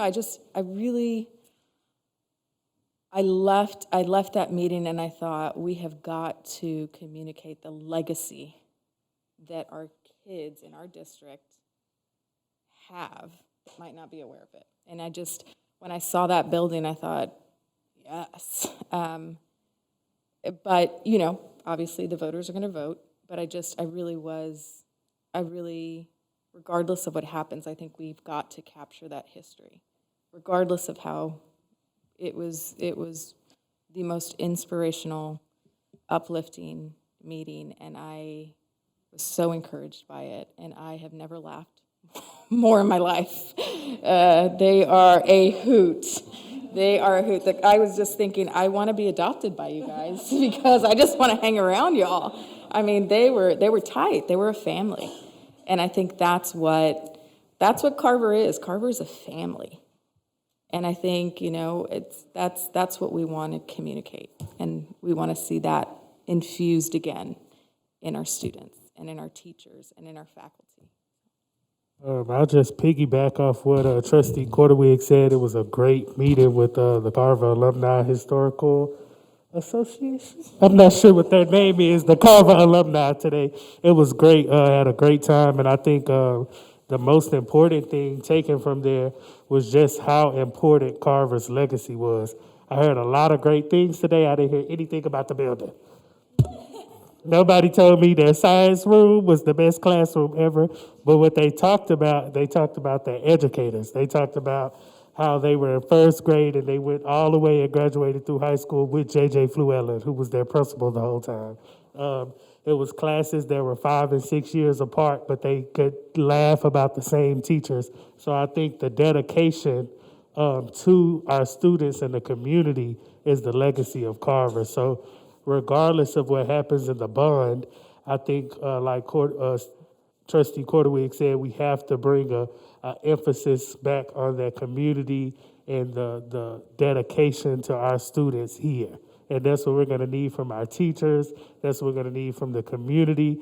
I did mention I was very happy to see the access points for the community at Carver, because I know we have had some issues with like voting and things in the past not being able to happen there. And I think moments like that is what will bring that legacy back to Carver, when we can invite the community in and where we're appreciating the things that our community can bring into our schools. All right, we do have a motion second on the floor. So, thank you, Trustee Quarterwig and Trustee Davis, for attending that meeting today. I know that Dr. Kincannon, that was kind of a scramble because the offer was made and the meeting was set up very quickly, so it was great that we had 2 board members show up. I know that they really appreciated the attention. Okay, with that, I'll I have a motion and second. All those in favor say aye.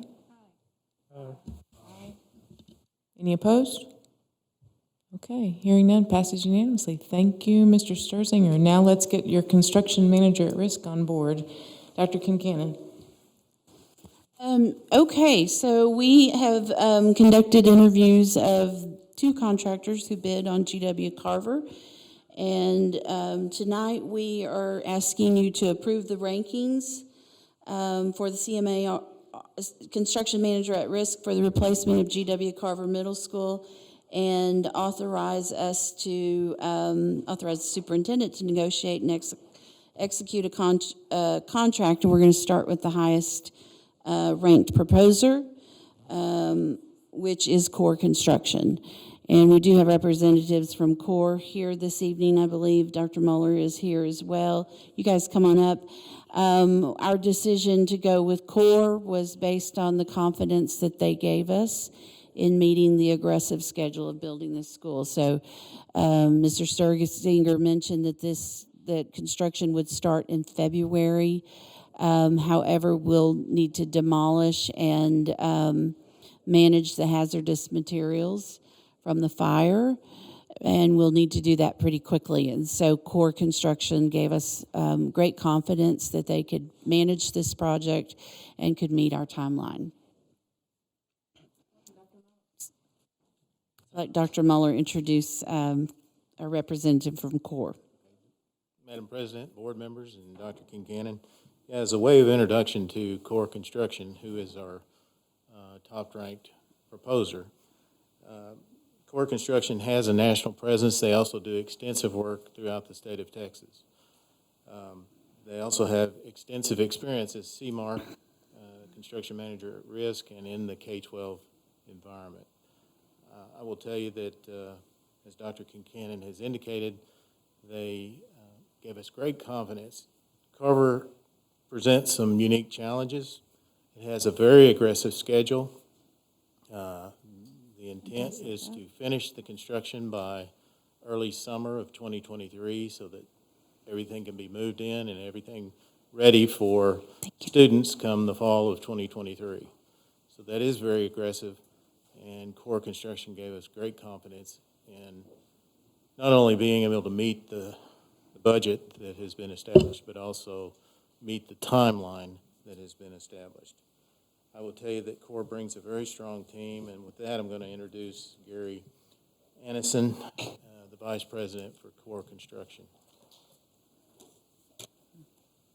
Thank you, Robert. My name's Gary Annenson. I am the Vice President of Core Texas. Very excited to be in front of you this evening. I just handed out a placemat that was utilized as a part of our interview process. This is a brief introduction of a few of the folks who were participants in our interview process. There are a lot of others that will be engaged in this very complex and challenging project. As mentioned on numerous occasions, there was an unfortunate fire event in late July, which has accelerated the need for replacing this campus. I know that the completion date has been moved up by a year, and you've got a construction duration of about 14 to 15 months. As Jared mentioned, we've already started initial discussions on what this process will look like. We're going to have to move very, very quickly, utilize multiple GMP packages to accelerate the abatement and demolition process of what's still remaining on site, and then moving into the procurement of structural steel, roofing materials, other major components. What the pandemic has taught us in the construction industry is to always be incredibly nimble. Things tend to shift on us very, very quickly. What used to take us 90 days now takes us 180 days. And so we're going to work through all those challenges. There's 3 questions on the front of this placemat that we ask ourselves every day and what we prepare ourselves for. And it's, will we build your project on time? Will we build your project under budget? And will we build your project to the highest level of quality?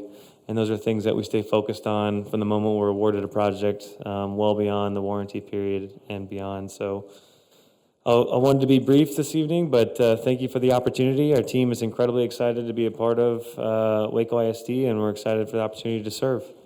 Yeah, I have 2 questions to add to your Thank you. Yes, Mr. Guillory. Looking at this, you have a process of how you look and use local talent when you're building out, and also looking at your handout here and looking at using minority companies in your building process. Absolutely. Yeah. So what's great about the CMA risk process is it's a transparent process from now through the entire completion of the project. What I mean by that is it relates to utilizing local and minority subcontractors. Is the district, as well as our architectural partner, has a seat at the table when we make decisions on what trade partners we utilize.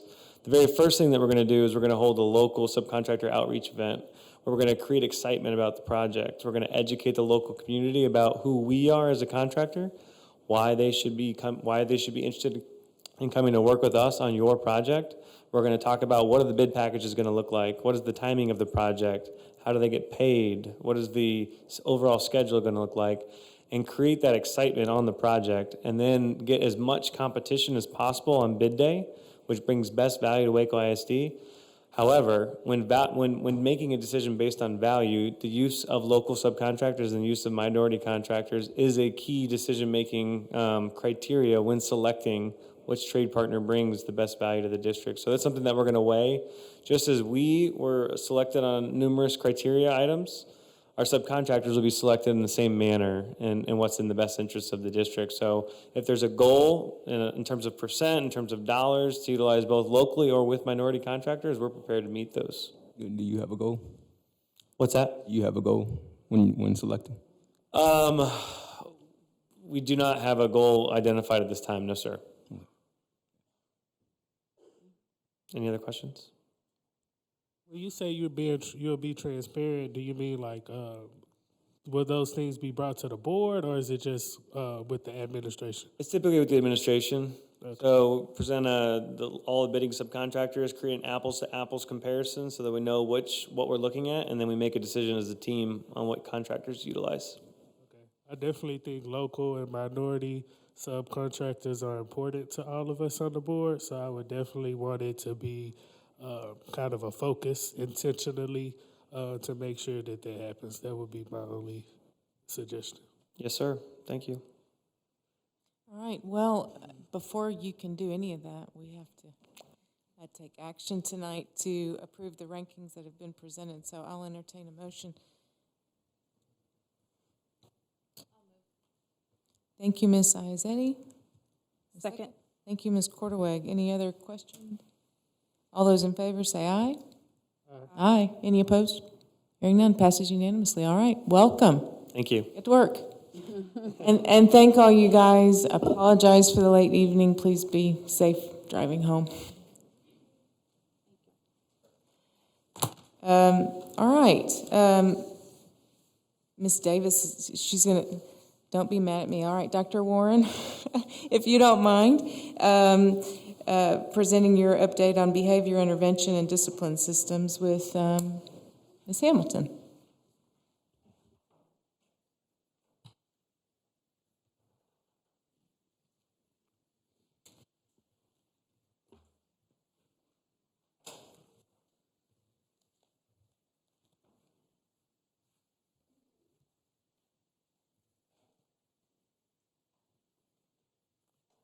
Good evening. We are here this evening to provide some insight into the beginning of the year discipline and intervention and overall support. We are interested in providing that glimpse. Okay. We really are interested in providing that glimpse. At the big picture of what's happening in our districts as we get this year started. When we are talking about this, and as you read these words, which I think are completely in line with the experience that we here in Waco are having, as our peers across the state and across the nation, the buzzword is compassionate discipline.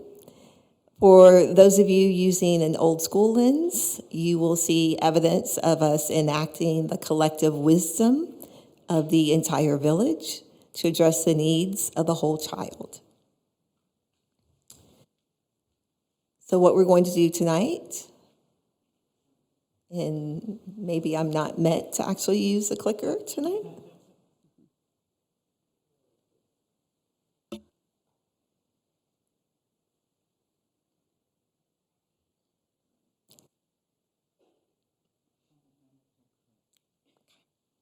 We'll do that.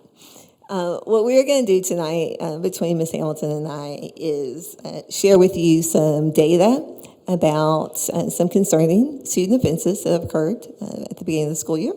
We're going to share information about the actions taken to consequent those offenses. And we're going to talk about the programs and other resources that we're using really to provide overall care for our students and the sense of safety. We are in the same process, same work as our colleagues in other departments of building systems. So while you will hear us say along the way that many of these things have been going on for a while, for years, various efforts and moving in a variety of directions, what we have been doing for the last couple of years is really working to build an infrastructure that will support and expand the work to scale so that we are able to standardize and provide consistent responses.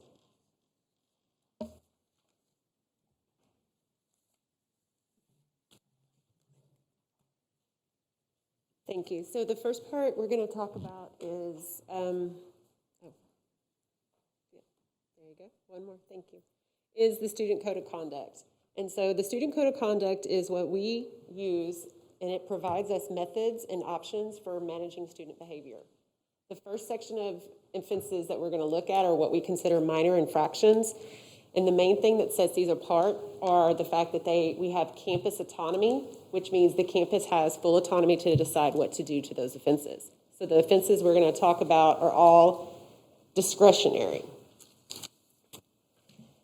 So minor offenses are part of the Student Code of Conduct, which are ruled by the Texas Education Code, Chapter 37. Within that, discretionary offenses, again, are those that the campus can choose the options that they want to do for those offenses. We have local codes, interventions on campuses, such as student conferences, the after-school detention, lunch detention, teacher detentions, parent conferences. We do have a Saturday diversion program here in the district where parents and their students can come. We use that both for attendance reasons and we use it for disciplinary consequences. Then we have what is considered PEEMS reportable consequences, such as ISS, OSS, removal to our district's alternative education program. So some of the minor offenses that we are going to look at are fights, mutual combat, possession of a tobacco or a vape, or a local code that we follow for bullying, which is more on the, bless you, more on the minor side of bullying. When I was talking earlier as far as PEEMS, we are required by the state to report all disciplinary removals from a class. Most of our incidences that required removal were only 25% of our overall reported incidences.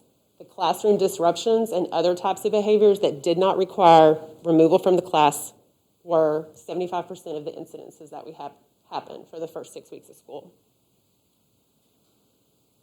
So this is a chart that breaks down the incidents that we had. We had 3,779 incidences the first 6 weeks of school. And again, this is anything that happened from sleeping in class, disruption of class, all the way up to the ones that are listed here. A 21 is considered a violation of our student code of conduct. And again, that could be anything from disregard to authority, mistreatment of others, or too many classroom disruptions where now it's become something that the kid has to have ISS for or OSS for.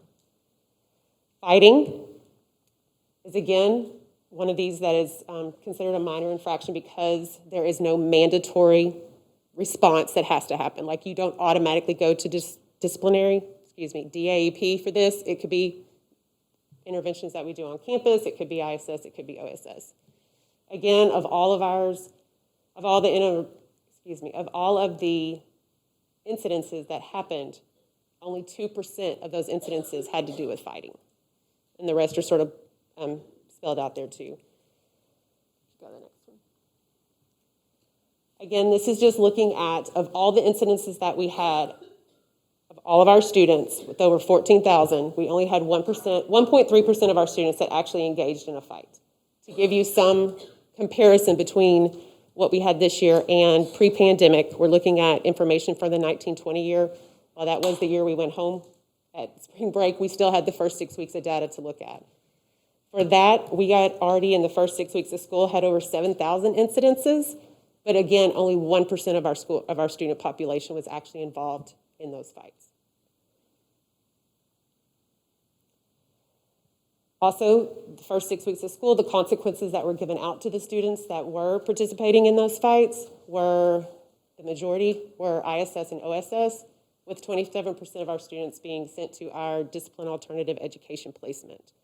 Before any of these consequences are given, our assistant principals are tasked with investigating the issue, determining any fault in that, and then looking at mitigating circumstances for the students involved, such as self-defense, intent,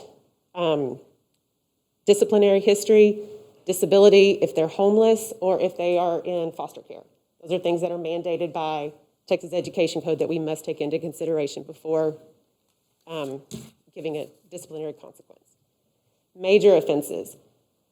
The main determinant here is that it is based on the nature of the offense, but it usually involves some criminal activity and law enforcement involvement. That is the main difference here. These are also ones that require placement at either DAEP or our JJAP challenge.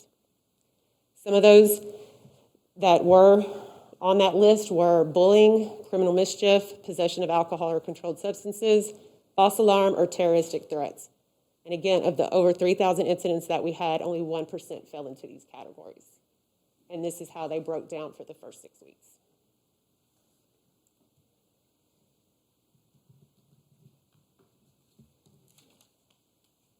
Yes, sir. Hillary. Is this 21 or is this 20? Is this last year's numbers? This is the first 6 weeks of this school year. Of this school year? Yes, sir.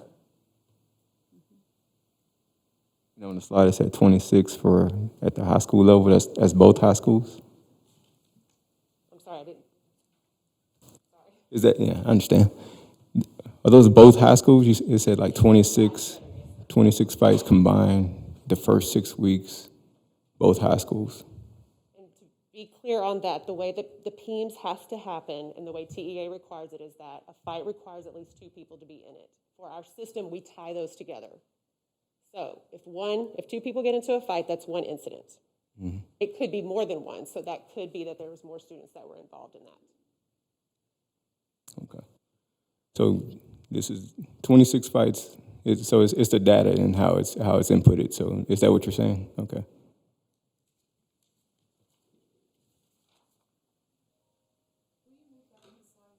Yes, I was going to say, go back a couple more. Keep going back. What? Keep going. One more, yeah, there you go. There you go. So yes, there were 26 incidences that were coded as fights. There were over 26 students that were involved in fights, if that's what you're asking. Okay. All right. And you said these numbers are pretty consistent as to what we've seen before the pandemic. Yes, they are higher. I'm not going to say that they're not, but they are because again, like I said, the first 6 weeks of 1920, we had over 7,000 incidences. So we've actually had less incidences now, but we have had more fights. So it does look more towards the fights, but it's less incidences that have actually happened. Do you know the number of fights off the top of your head Yes, pre-pandemic? we had 54. Yeah. We had 54 total fights, or students that were involved in fights, with over 7,000 incidences. And that was pre-pandemic, yes, sir. And so now we have 45 middle school and 26 high school, and that's just the fights, not the amount of kids that were in the fight. Exactly. So us three could get in a fight in this one incident. One incident, yes, sir. That's the way we have to report them to PEEMS. Okay.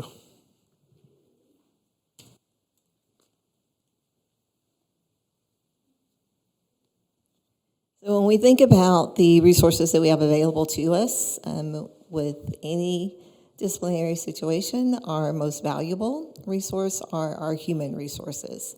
And so this chart is designed to give you a glimpse at how we are staffed, comparatively speaking. So on the left side, you see for our elementary campuses from last year to this year. On the right side, that's for our secondary campuses. We have a total population of behavior paraprofessionals, 2021, 37, and for this year, 29. Now, we intentionally use the general phrasing of behavior paraprofessionals. There are a variety of titles. There are varying responsibilities. All of that is kind of customized to the individual campus. So the work of a behavior parapro on one campus may not mirror the work of a behavior paraprofessional on another campus, even if their titles are the same. So this is a way for us to capture the work of all of those paraprofessionals on our campuses. We also have a small contingent of professional level behavior professionals. Those are all classroom teachers that we have on our campuses. So within this, there was a decision made first by the district and then by our campus leaders to determine how many behavior paraprofessionals you might have on campus. At the district level, there was a decision to afford our campuses additional instructional support, which necessitated a revamping of how we distributed funds to the campuses. More was held at the district level from state and federal funds in order to support that instructional expansion. That then left our campus principals with the option to use the remaining funds in ways that they felt was most appropriate to their campus. So on some campuses, that meant that they left their behavior paraprofessional staff exactly the same. On other campuses, they chose to reduce their staff. So it was a combination of those decision points that led us to 29 for this year. I had a couple questions. So the number of behavior, okay, so you said paraprofessionals that are in behavior, they have different roles and duties depending on what campus they are, even though they have the same training and same job description. It might be, what do you mean as far as the task or the actual job that they're doing? Their day-to-day practice may differ greatly based on their campus and the expectations, the rhythm that's been created on that particular campus. Okay. So in terms of training, Trudy Bender has worked with our behavior paraprofessionals for a number of years. That training has been standardized, it has been consistent, it is fully immersed in our Safe and Civil Schools program, which we'll talk about a little bit more a little later in the presentation. But when we get back to our respective campuses, those behavior paraprofessionals are working according to what their particular campus needs are. And that's where the variance happens.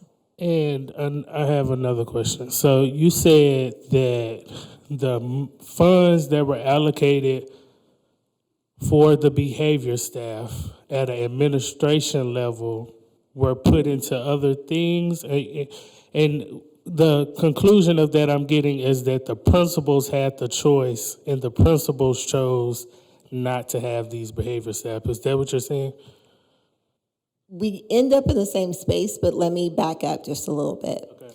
So there are state and federal funds that are allocated to the district. There are decisions then made about how to divvy those funds up according to campus qualifiers.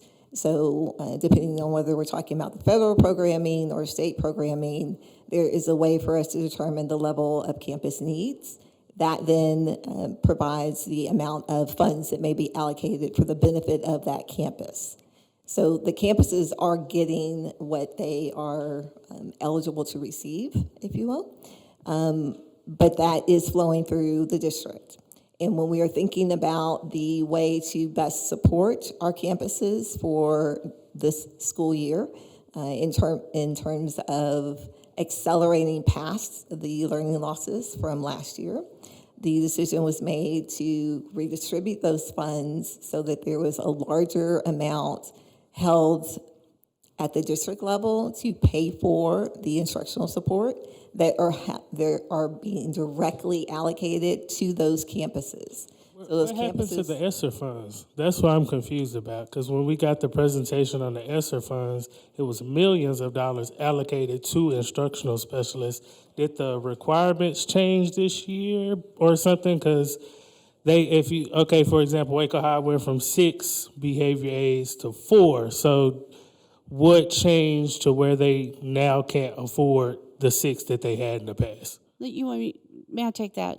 So when we went through the budgeting process in the spring, prior to getting ESSER funds, we set a priority to add 2 academic interventionists at every elementary and 2 or 3 at the secondary levels. I'm looking to Dina, so that we can provide small group pull-out instruction to help our students who are severely behind academically.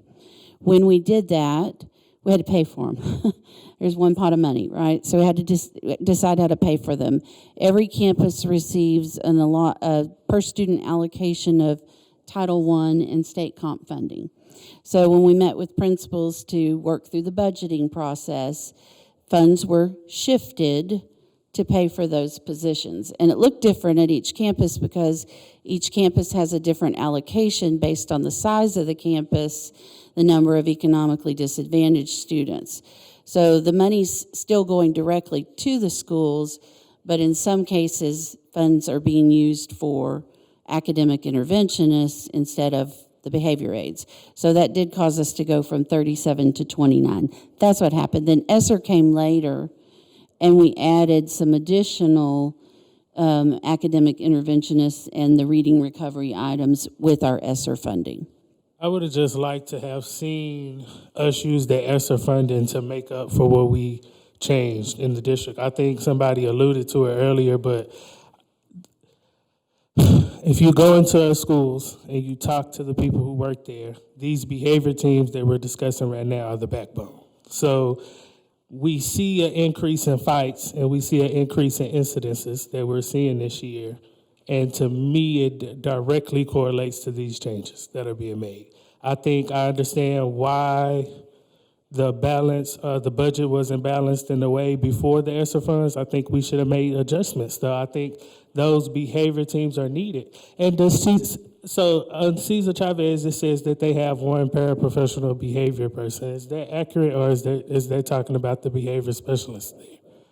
Because I don't know, I didn't know they had an aide. I went last week and they didn't have a behavior aide there. It was just the behavior specialist. So maybe I'm missing it. And I just, also, does this include like our reset aides? I mean, I know we had 12 professionals that we lost in the reset programs across the district, and each one of those had 1 to 2 aides. So is that being factored into these numbers as well? Again, yes, these are, we use a general name category for this to cover a variety of particular named individuals on a campus. And as we continue the presentation, we're going to talk some more about how ESSER funds were used to support our campuses and to provide some really potentially impactful human resources as well. And then, and I'm gonna let you continue because you may answer the rest of my questions I have. But to what extent are the principals and the staff at these schools making these decisions? Like, are they brought in to advocate for these things? Are they able to advocate for their behavior teams to add, or are they just kind of told this is what the balance you have, make it work? No, they actually participated in 2 rounds of meetings. And so there was a pre-staffing budgeting meeting that they participated in that included human resources, my department, and their supervisors. And that's when they were first given the opportunity to start thinking through how they might allocate their funds. And they were encouraged at that time to be creative and resourceful, but also to advocate for those resources that you know are working on your campuses. And we had several principals who said, we have a very successful program here using the folks that we have in these positions right now, and we want to make sure that that's preserved.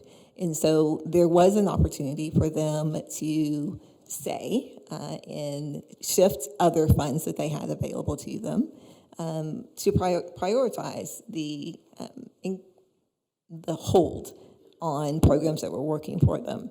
And so from that pre-staffing budgeting meeting to the actual budgeting meeting that they had later on, there were changes in what they initially may have thought they were going to do to reflect their advocacy of those programs.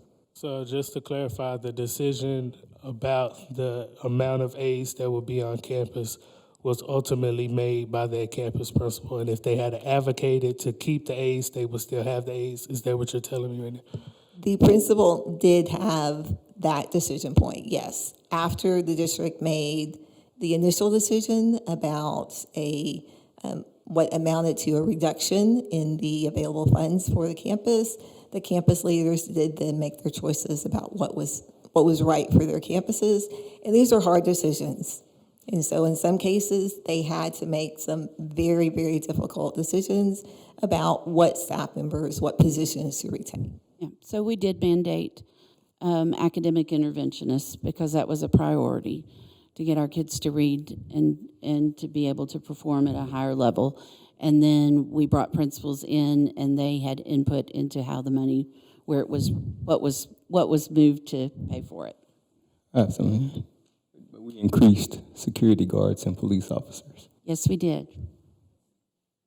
And I'm just We did not increase police officers, but we increased security guards to ensure that we had enough coverage and blind spots on those campuses. So they're not managing behavior of students on a daily basis, but we have a 400,000 square foot building in Waco High School, and we needed additional eyes, and as we've talked about previously. Yeah. My thing about that. Hold on, Jeremy. We talked about infrastructure earlier and tearing down but it looked like we tore down the infrastructure that was working for our schools.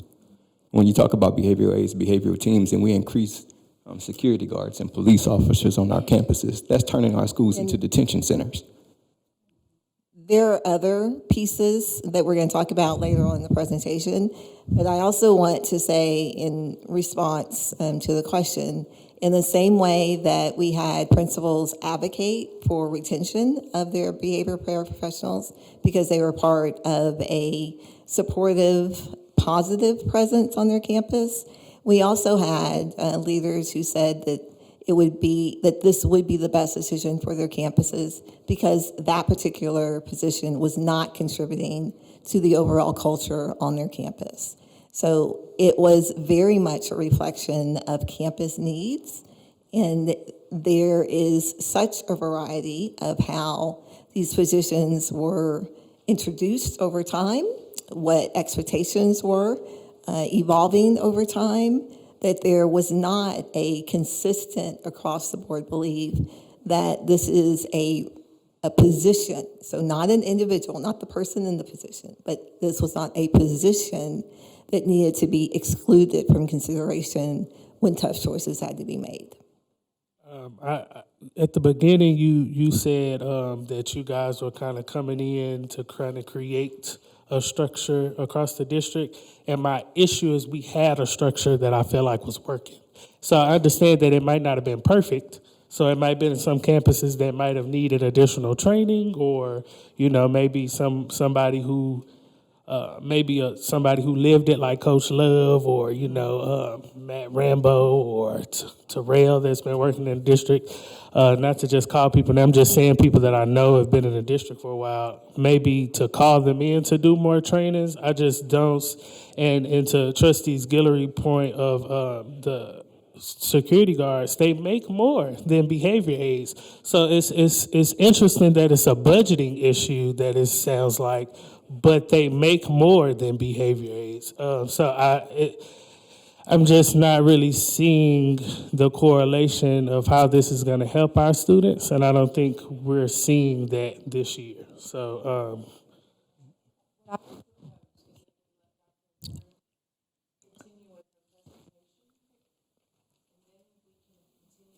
Questions, but I have a feeling that she's going to cover a lot of these issues if we allow her an opportunity to present what she has to us. Dr. Warren. With our very next slide, we want to talk about some comparative data in terms of another human resource.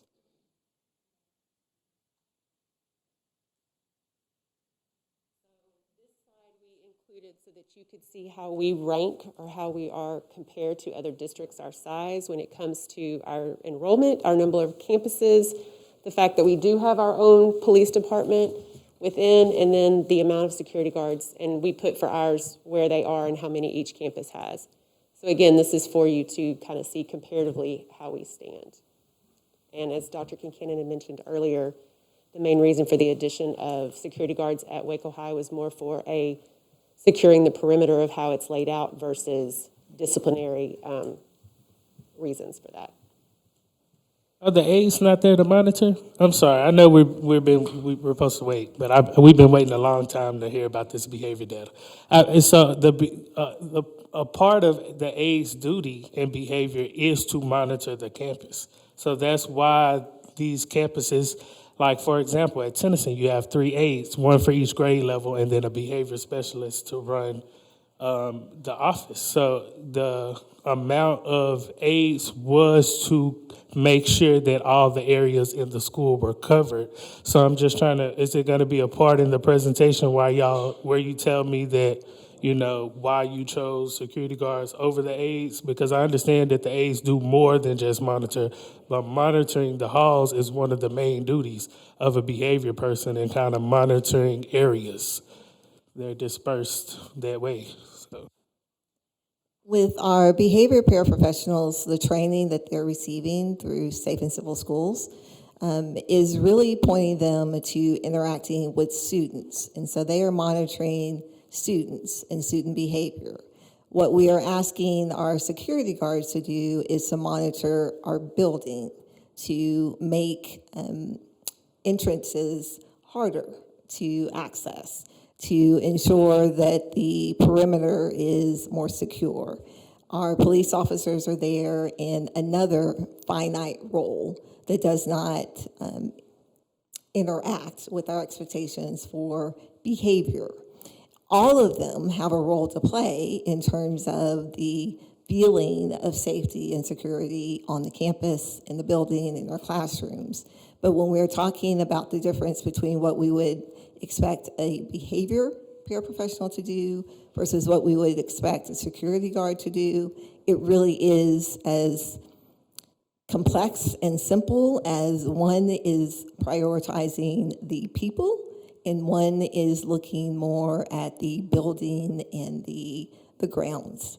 So they work together, but we really are expecting the more relational interaction to happen for our behavior professionals, which means they are not providing that same level of observational support for securing the grounds. And we felt like securing the grounds was a bigger need for the district than the behaviors.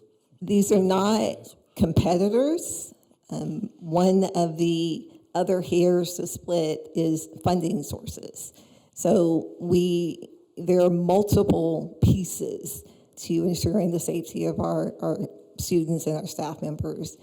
So we don't want those pieces to compete with one another based on timing, based on funding, based on state and federal parameters. A number of things go into what we can and can't do and what kinds of resources are provided in a particular way. What we are wanting to create, the system that we are building to support these various efforts, is truly an interdependent, complex system where all of these different pieces come together in order for us to feel safe. So it's not about competing, it really is about complementing and making sure everyone is clear on what their role and what their contribution is supposed to be.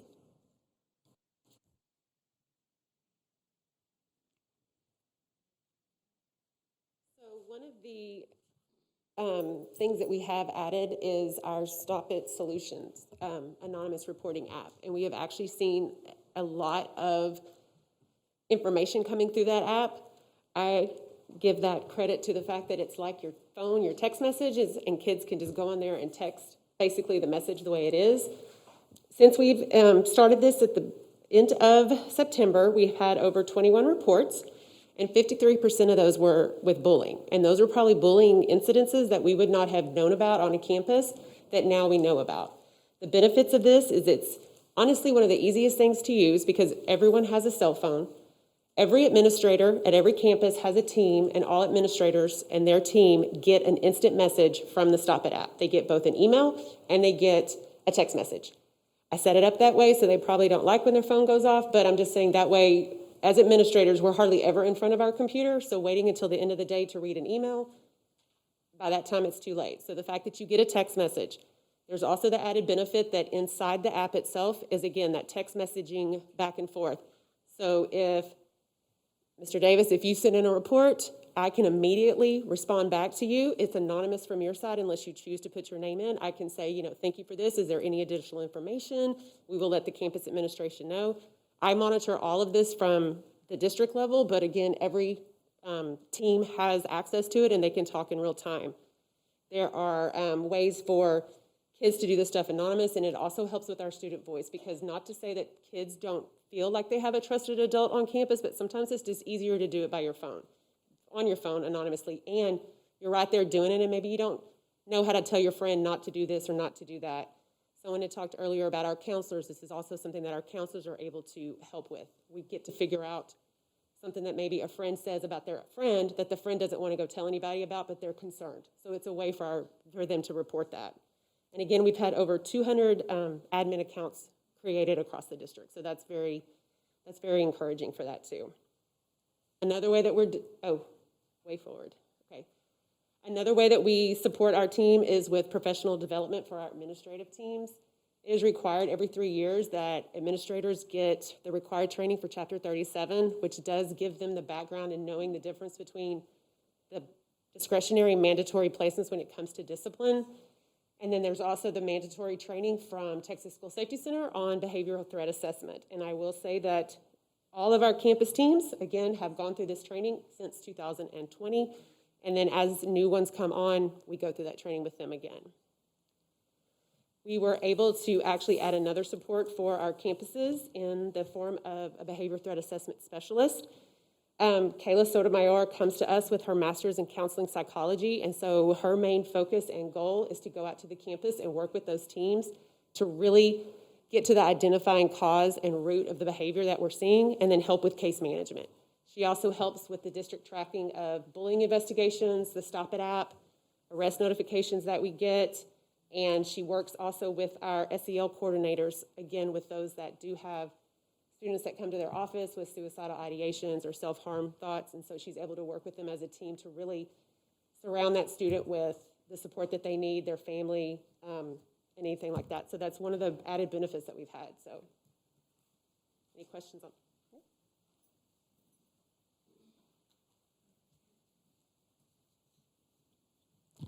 As we work through the trauma of the opening weeks of the school year, we wanted to make sure that we truly heard from everyone who was involved, everyone who was impacted.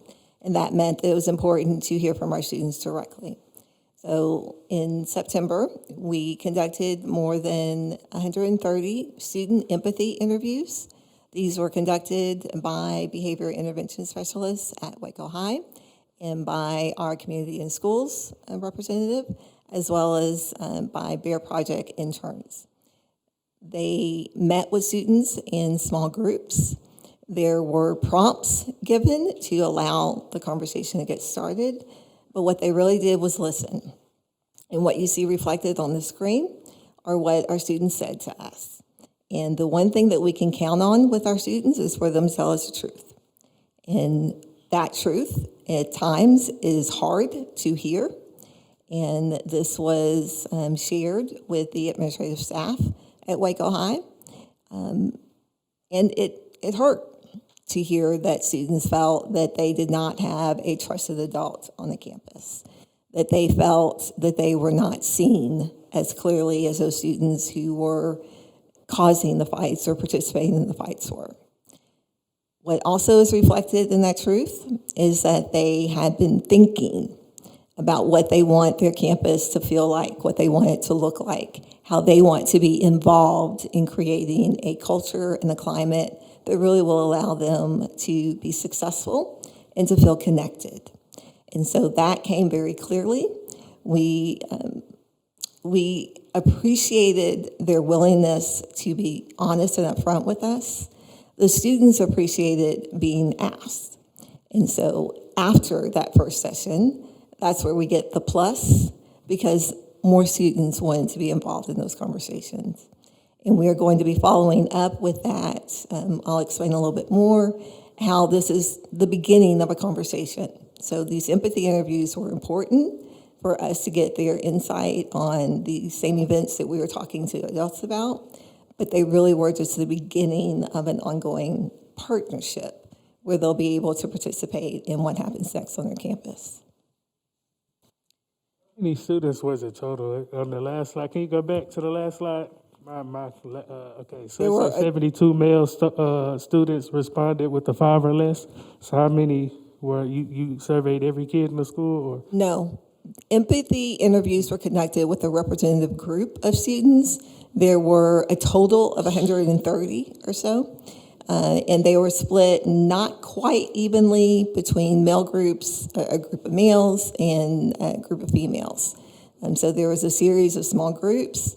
The community and schools representative already had a set of female-based groups that we were able to tap into and invite some other students to participate in as well.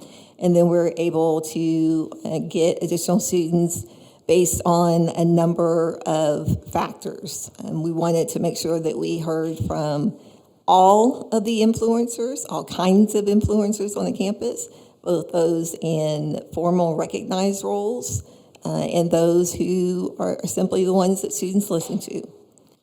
So we were able to pull together a representation of Waco High. And as we talk to more and more students, these same messages are coming through.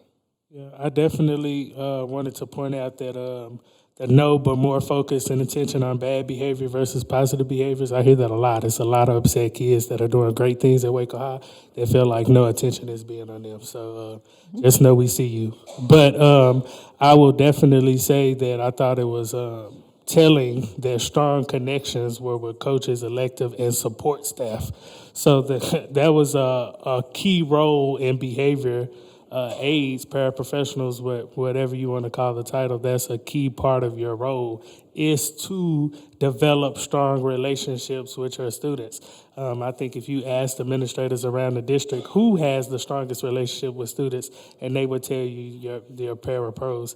And yes, but they can't get there fast enough. Maybe the students will argue the day before. Those things right there, to me, as a formal paraprofessional behavior aide in the district, those are things that you pick up on as behavior staff. We know that these things are happening and we're able to intervene, or we know Johnny, so we know when Johnny walked in the room that it was an issue.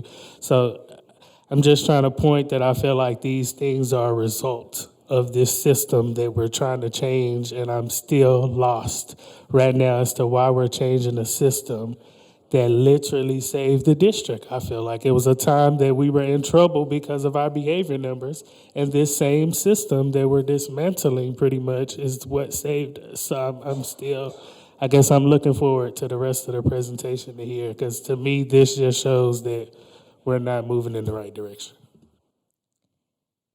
What you are referring to, though, does segue into the larger scale system that we are building.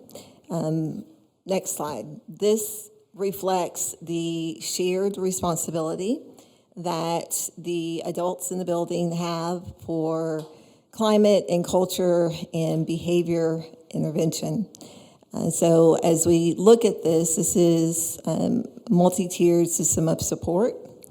And if we start with the dotted line in the middle and kind of look up from there, that top circle with the campus leadership team emphasizes the vision, the set of administrative expectations that really shape the culture, and the ones who are creating the procedures, the expectations, the campus-based systems that will allow all of the adults on the campus to do their part in terms of behavior intervention and culture building. So the next two circles underneath campus leadership team, you'll see are mirrored, really. So the multi-tiered system of support that we already have in a pretty robust fashion for the academic side, we are now trying to build for our behavior side. And this is part of what was missing. So we had some pockets of really high-performing programs or rock stars. And what we want actually is a staff filled with rock stars, folks who are empowered to do their part in keeping our students safe. So as we look at the behavior side of a multi-tiered system of support, that is a foundations team, which again is coming from our Safe and Civil Schools programming.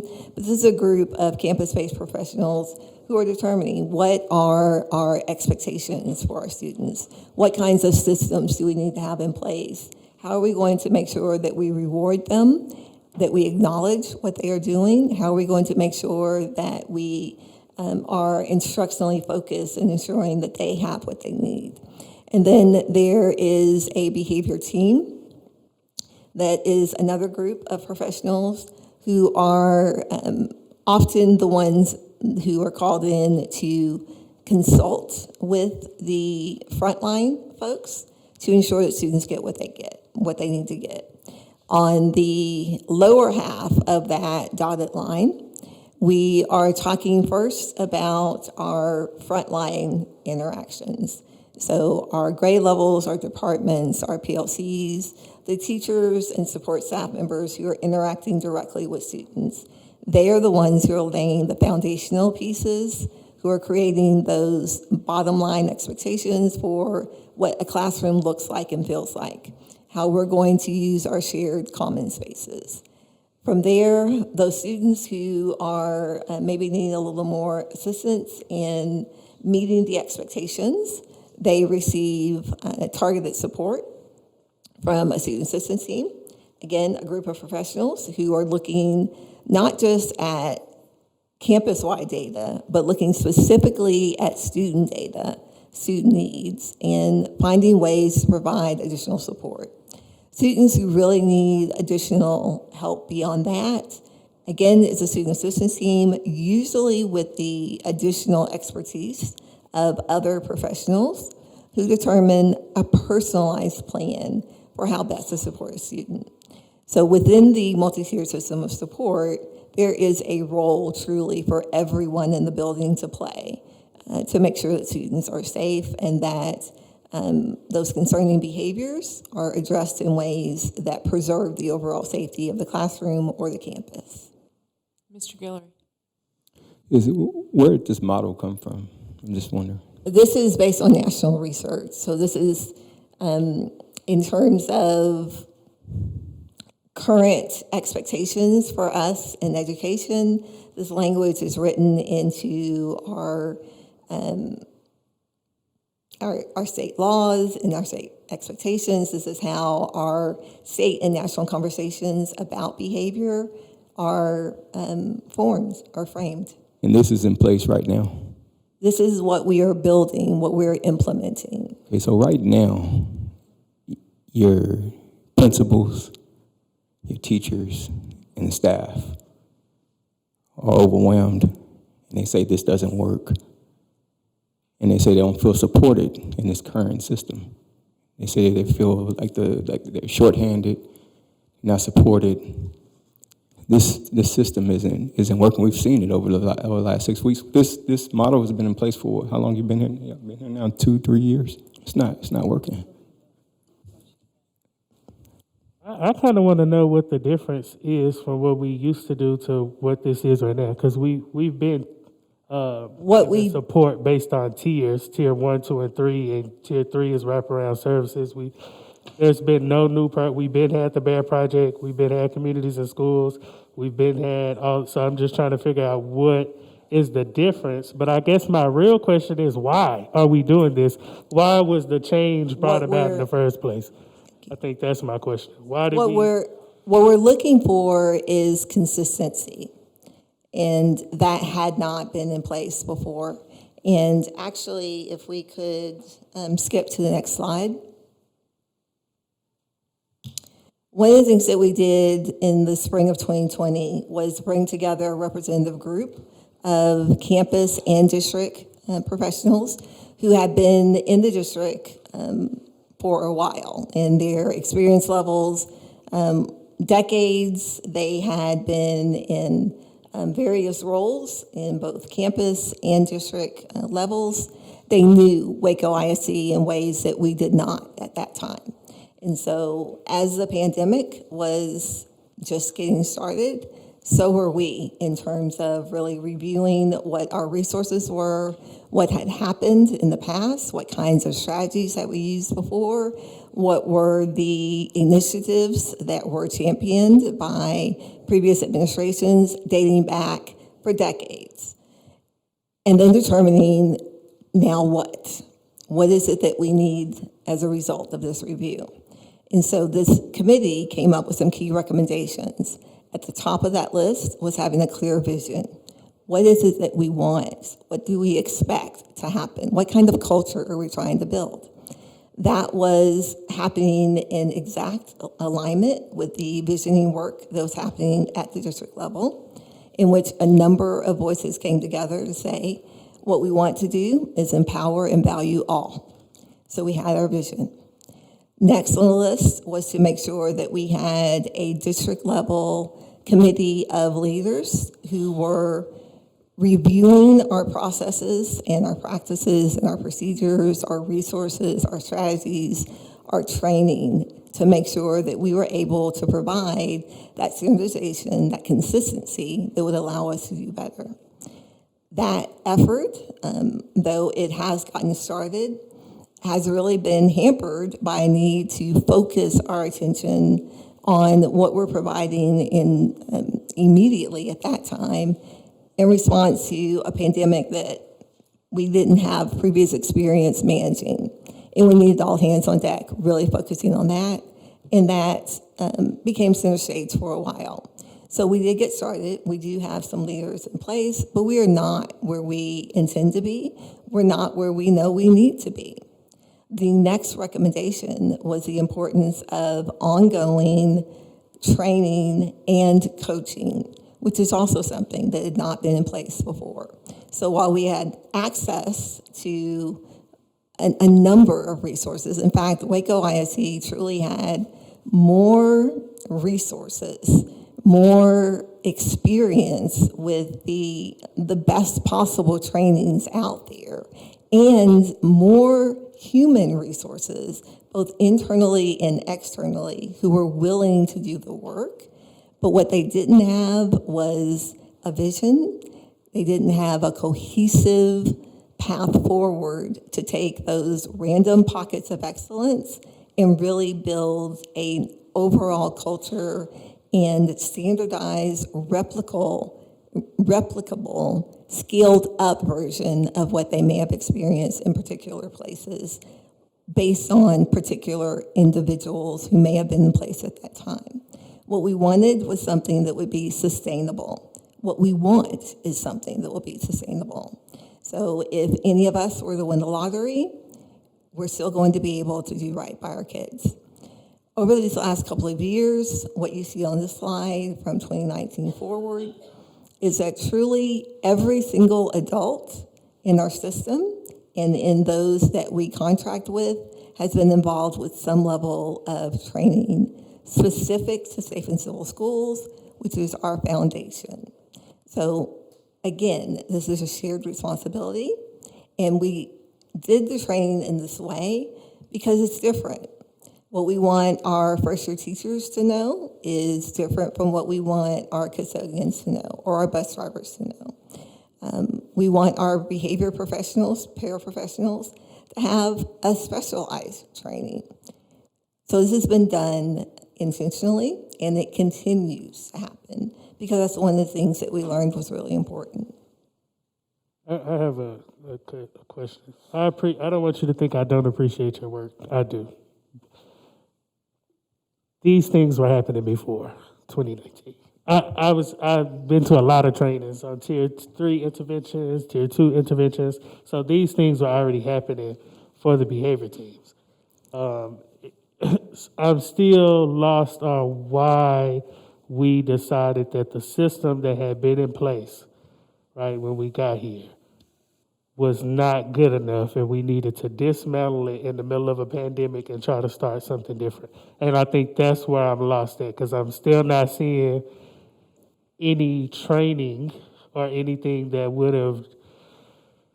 It just seems like you keep saying we had pockets of excellence, and we had excellent people. So were those things we were not able to duplicate it? Those people were not able to get training. The people were just untrainable everywhere else.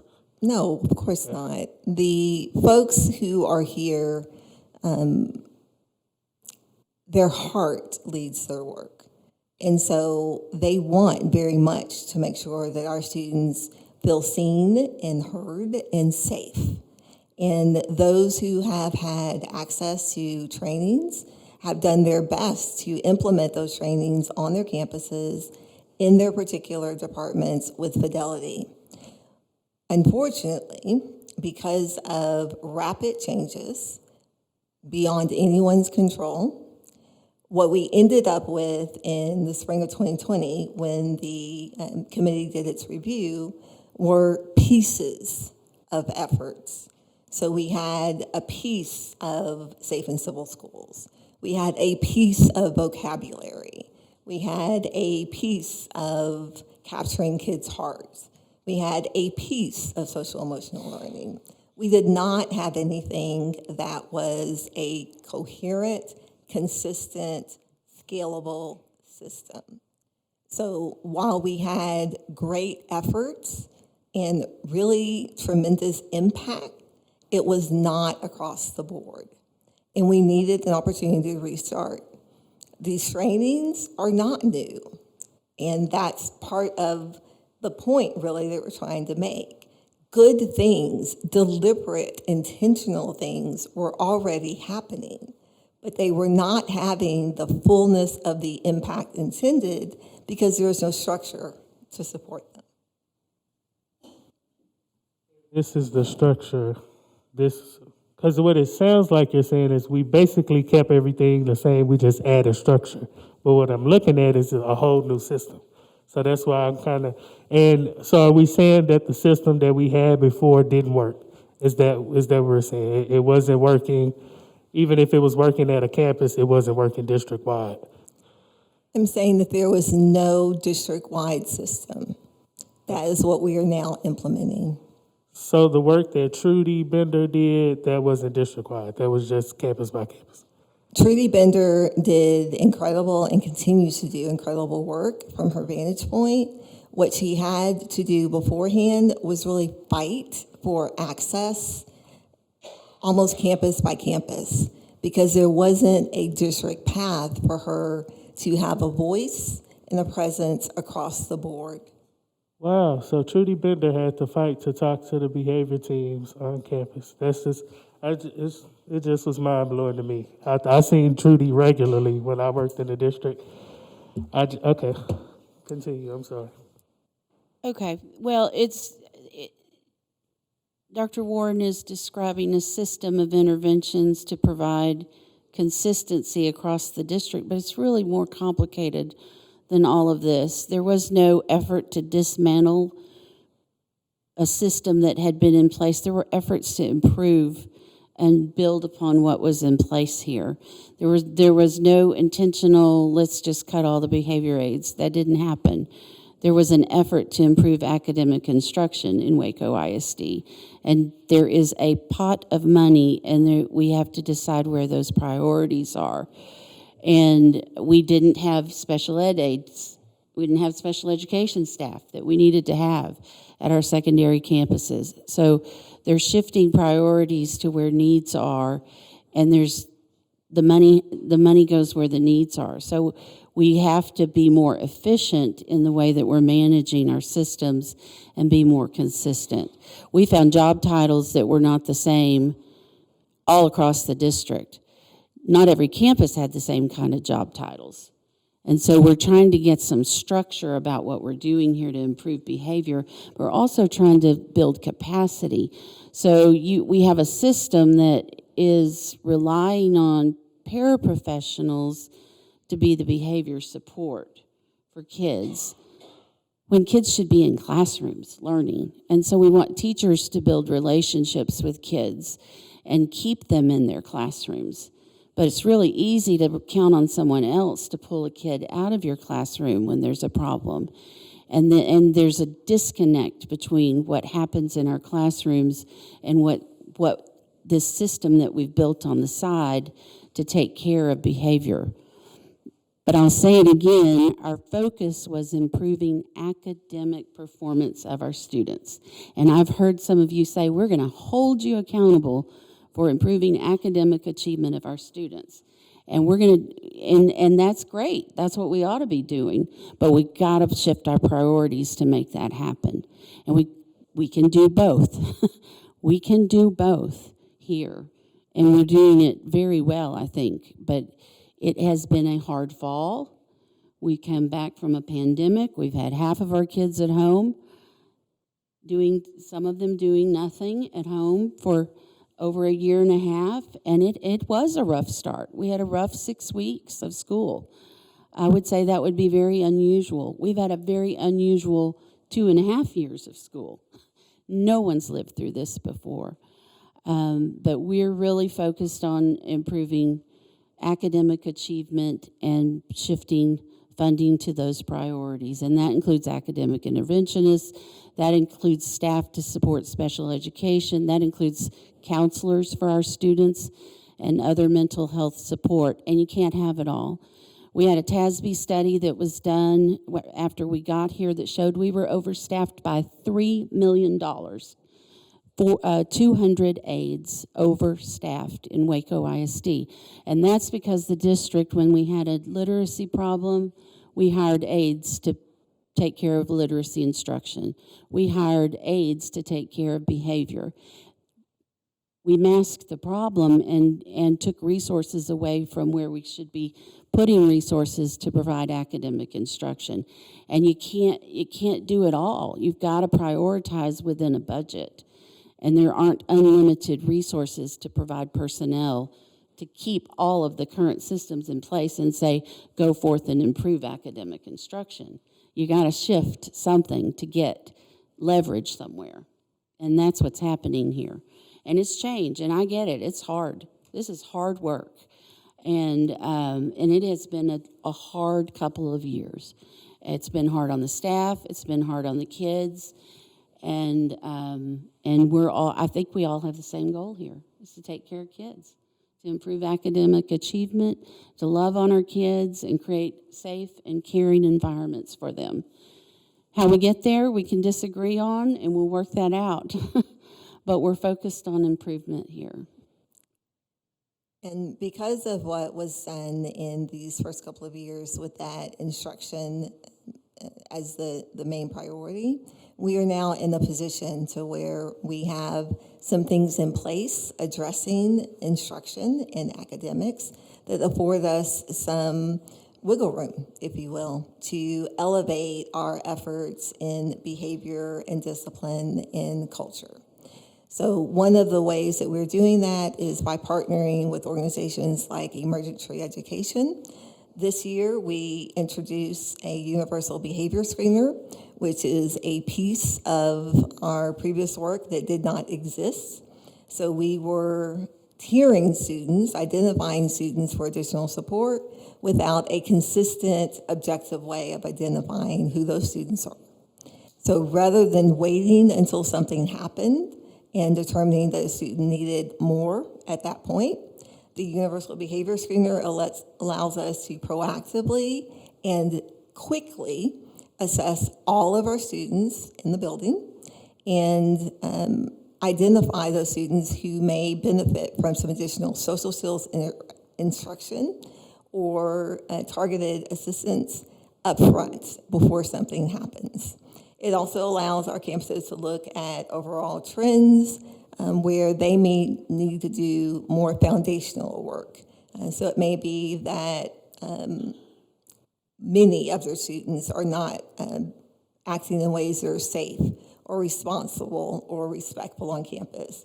Well, then they can invest more in that campus-wide without waiting for individual students to do something that creates more of an impact on the classroom. We are also, as an extension of the Universal Screener, there is a Bridges pilot. Bridges is the name of the program, but within that pilot, it takes the data that you learn in the Universal Behavior Screener and is paired with coaching and additional reports that allow you to be even more specific in the extra intervention you're providing identified students. The third piece of what we're doing with Emergency is reserved for our students in the special ed SAIL classrooms, and this allows for highly personalized, targeted interventions to be designed for those students. As has been noted, one of the most important things that we saw when we first got here, that had already again started happening when we got here, and then certainly the shared trauma that we've experienced with the pandemic and with other societal changes in this last year. We knew that we needed to invest more deliberately in our social, emotional, and mental health for both students and staff. So one of the ways that we did that is by using our ESSER funds, about $3.7 million that we have reserved for that, in identifying additional human resources, specialized human resources to support our campuses. That was 6 additional counselors. So these are things that were going to happen, but the ESSER funds allowed us to accelerate our efforts.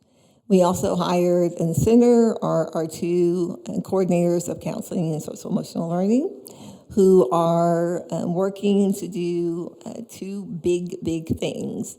One, ensure that we have a premier school counseling program following state standards and national professional standards in accordance with our recently passed law.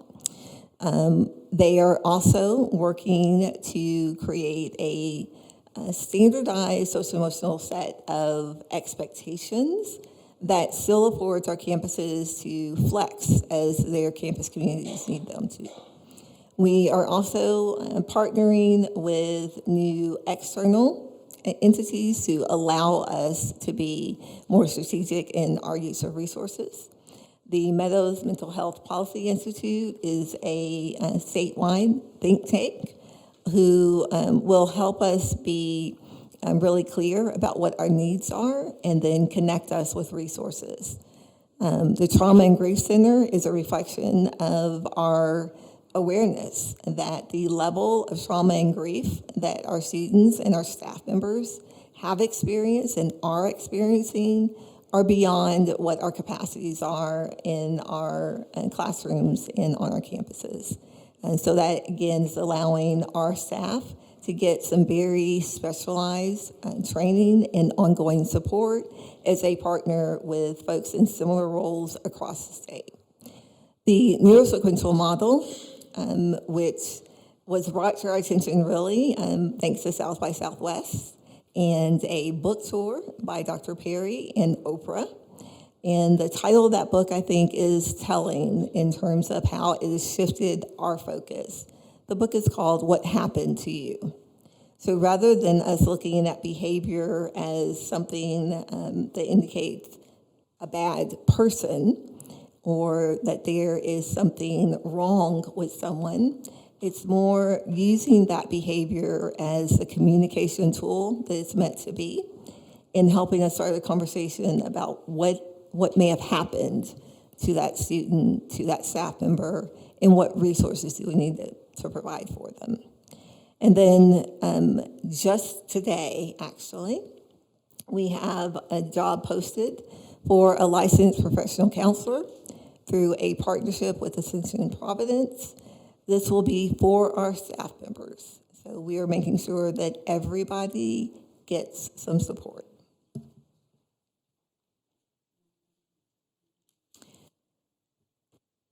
Again, we can't emphasize enough how important it is to not just listen to our students, but to allow them to lead us in our work. So you've heard about Stop It.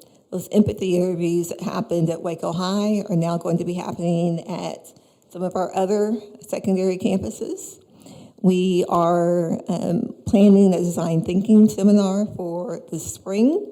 They are going to allow those students at Waco High who did that first set of empathy interviews to be co-creators with the adults on their campus, to have that really leading role in creating the kind of environment that they know will support them.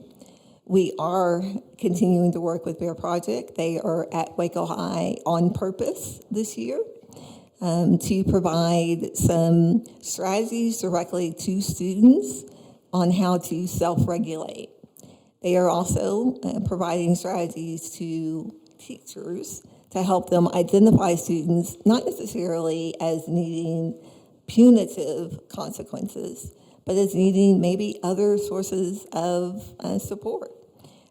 So we want to really slow down that jump to a conclusion that might set students up for long-term failure.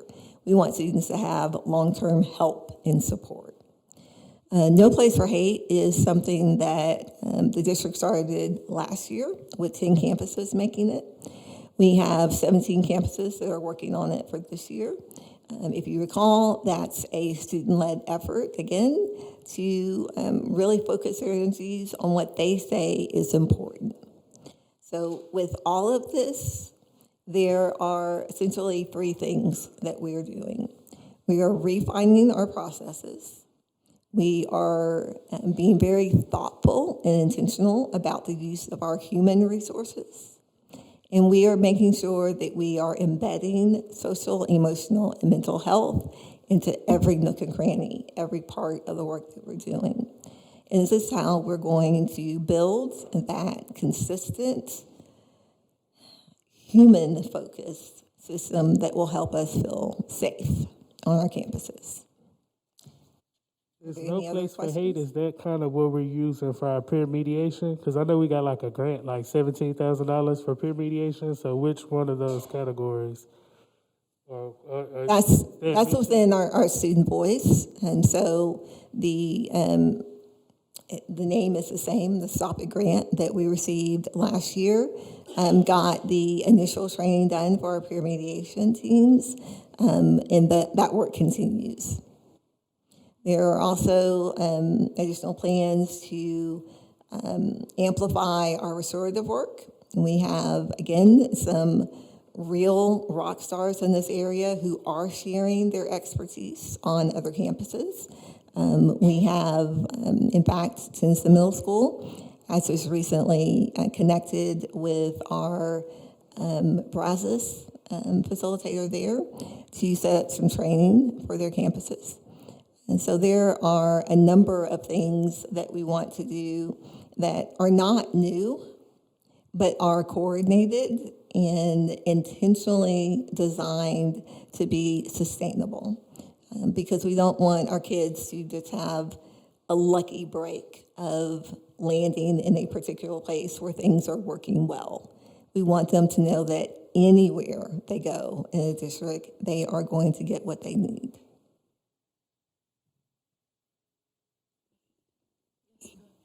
I just really want to thank you for that overview.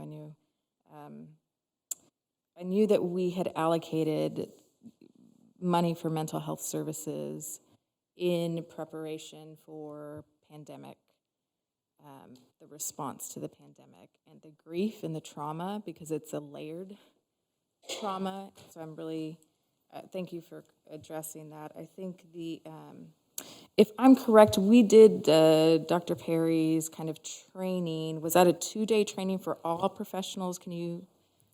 The initial training that we had was really an administrative overview. So we did it as part of our administrative training in July. We actually have access to some local experts who we can access a little more easily than Mr. Grainer, who came to us.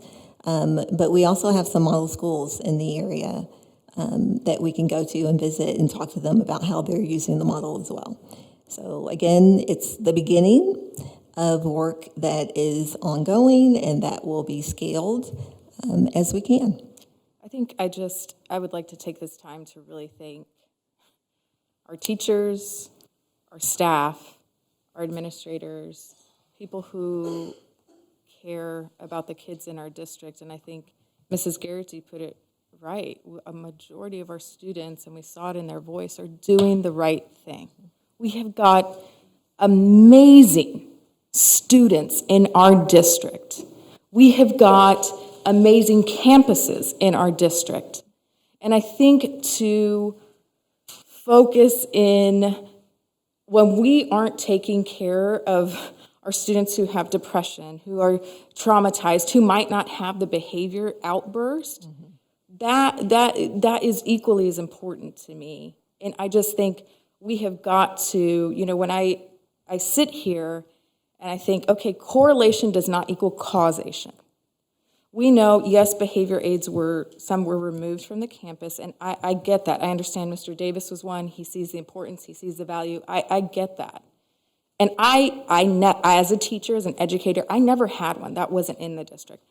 But I handled all of my own behavior through what the administration was talking about, relationship. I went and I knocked on doors.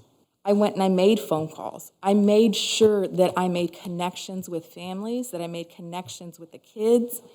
And I think that, so I think it's important to realize that we are coming into what Dr. Kincannon alluded to, an unprecedented time where there is trauma on every level. And it's not, COVID didn't expose trauma, it's another layer of trauma for not just our students, but our adults in the situation, our administration, everyone has been affected by COVID and this pandemic. And I think that we would be remiss if we start pointing fingers and placing the blame on people. If we've got to kind of pump the brakes and look at the macro picture of what is happening in our community, the levels of trauma that have happened in our community. I am so thankful that we are getting a counselor, a licensed counselor, because in my opinion, we need professionals. I love the Bear Project. I think they're great, but I want professionals. I want professionals dealing with our professionals. I want our adults to be taken care of so they can take care of our kids, because they are our front line service to our students. It's our teachers. Our teachers are the ones who set the tone, and then administrators are supporting them. I am not looking for a top-down system. I want a bottom-up system. I want our administration, I want our teachers, everyone to be supporting our students. And we know that we need to have whole adults in order to support that. So I think that, when you're going through this system, I am so excited that we're having those systems. The Stop It system, I think, is fantastic because it anonymously lets kids report in these things who might not speak up. I think that, getting students' voices is imperative, and I would love to see empathy interviews with teachers, with administrators. I'd love to see that because they are also processing through grief and trauma. And so I think we would be remiss, and I think it would be an injustice to the students in our district to say that, to not acknowledge the positive, amazing, incredible students that we have here. And I'm not saying that's what you're saying, but I just think we need to emphasize that. I think we need to emphasize that we have got a great district with amazing students in it. And I would say, as a teacher, as a former teacher, a majority of my students, the potential that is inside them is incredible. We have students with unlimited potential that we can tap into. We need the realization, you're right, it is 11 o'clock. And you know what? I've been sitting here listening, and I think it's time for me to speak because I believe in our students. Okay, and I'm glad. Thank you for being here. Thank you. I think, Dr. Warren, I'm so incredibly thankful. And I think I just want to say thank you. And I'm going to listen to this. I just want to say something because I don't know, you say you weren't talking about me, but I was the one talking. So I definitely thanked you for your work earlier. And I definitely also point out that we have awesome kids doing awesome things across this district every day. And I heard and I let them know publicly that I hear their frustration and that we see them and continue to do great. So I just want to reiterate those things. I think I think Stop It is great. I think No Place for Hate is great. I think the empathy interviews are great. My issue was what I said. And what I said was that we had a system that was proven to work in our district. And that system, and for various reasons, was dismantled. I understand that we have to focus on academics, but if kids don't feel safe, they can't learn. That's also research. There's research out there about that too. So if you don't feel safe, you're not going to be able to learn anyway, no matter what kind of specialists we have there. If it's not a safe environment, they won't be able to learn. So I do think it's awesome things going on in the district. I do think you're working very hard. I think you're a great person personally. These are just issues that I have seen, and if we're really going from the bottom up approach, then I know you will hear that. Because if you go to these support staffs, if you go to these principals, if you go to these teachers, they will be advocating for the same thing I've been advocating for. So I really look forward to you continuing to have those conversations with the staff members because they know what is needed on their campus. Every campus in our district is not the same. What may work at University may not work at Waco High. What may work at Carver may not work at Cesar Chavez. So that's a key component of getting people that have been here and know what will and will not work in the district. And then it's important that we listen to those people instead of trying things in the middle of a pandemic. Because I think with all the changes, what our kids needed was consistency. So I just don't think this was the right time to implement a new system, because it made it inconsistent. It's people that they're used to seeing that weren't there, or support that they were used to having that is no longer there. So I thought we talk about the effects of the pandemic. I think that may have had a negative impact on some of our students. Great work going on in the district, but it's still issues that we need to solve. So it's not saying that the district is bad or we don't need to pat everybody on the back, because I think we have a very hard-working people in the district. Everybody works hard. But I do think we have issues. Everybody has room to grow and things that we could be doing better.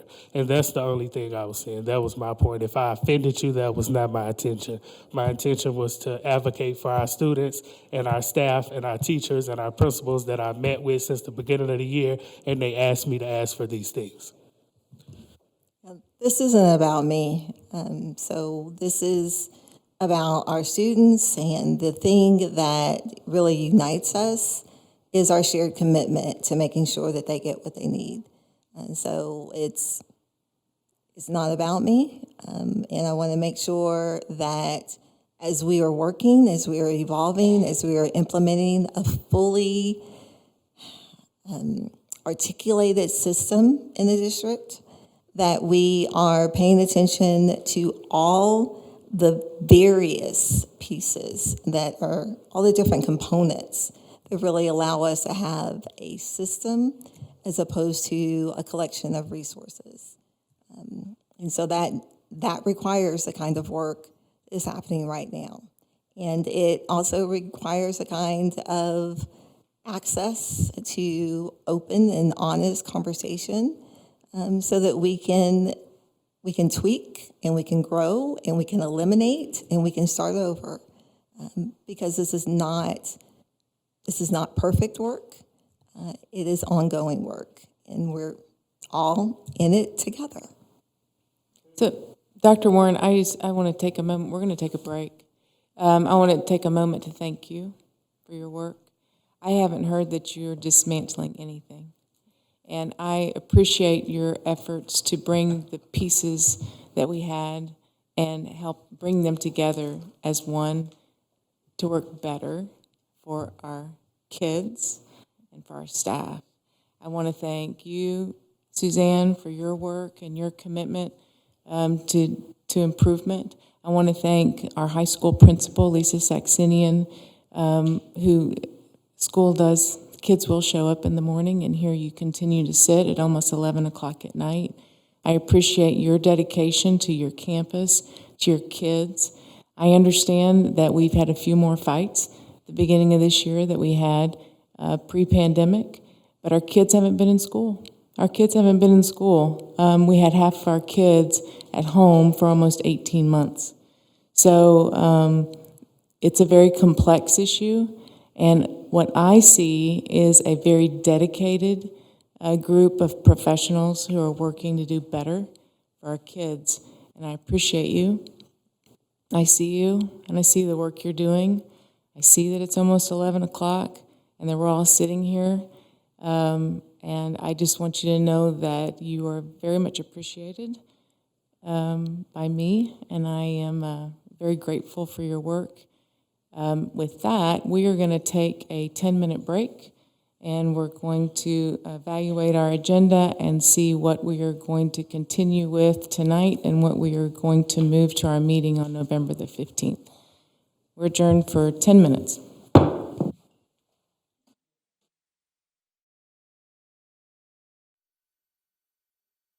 Because have a dire shortage of bus drivers. And so that is something we'd like to take up tonight. And also, there's a lot of business on the consent agenda that we'd also like to address tonight. And then all other items on the agenda are going to be moved to our meeting on November the 15th, unless any member of the board has an objection. I can't move the school first to the 15th. You have to do that tonight?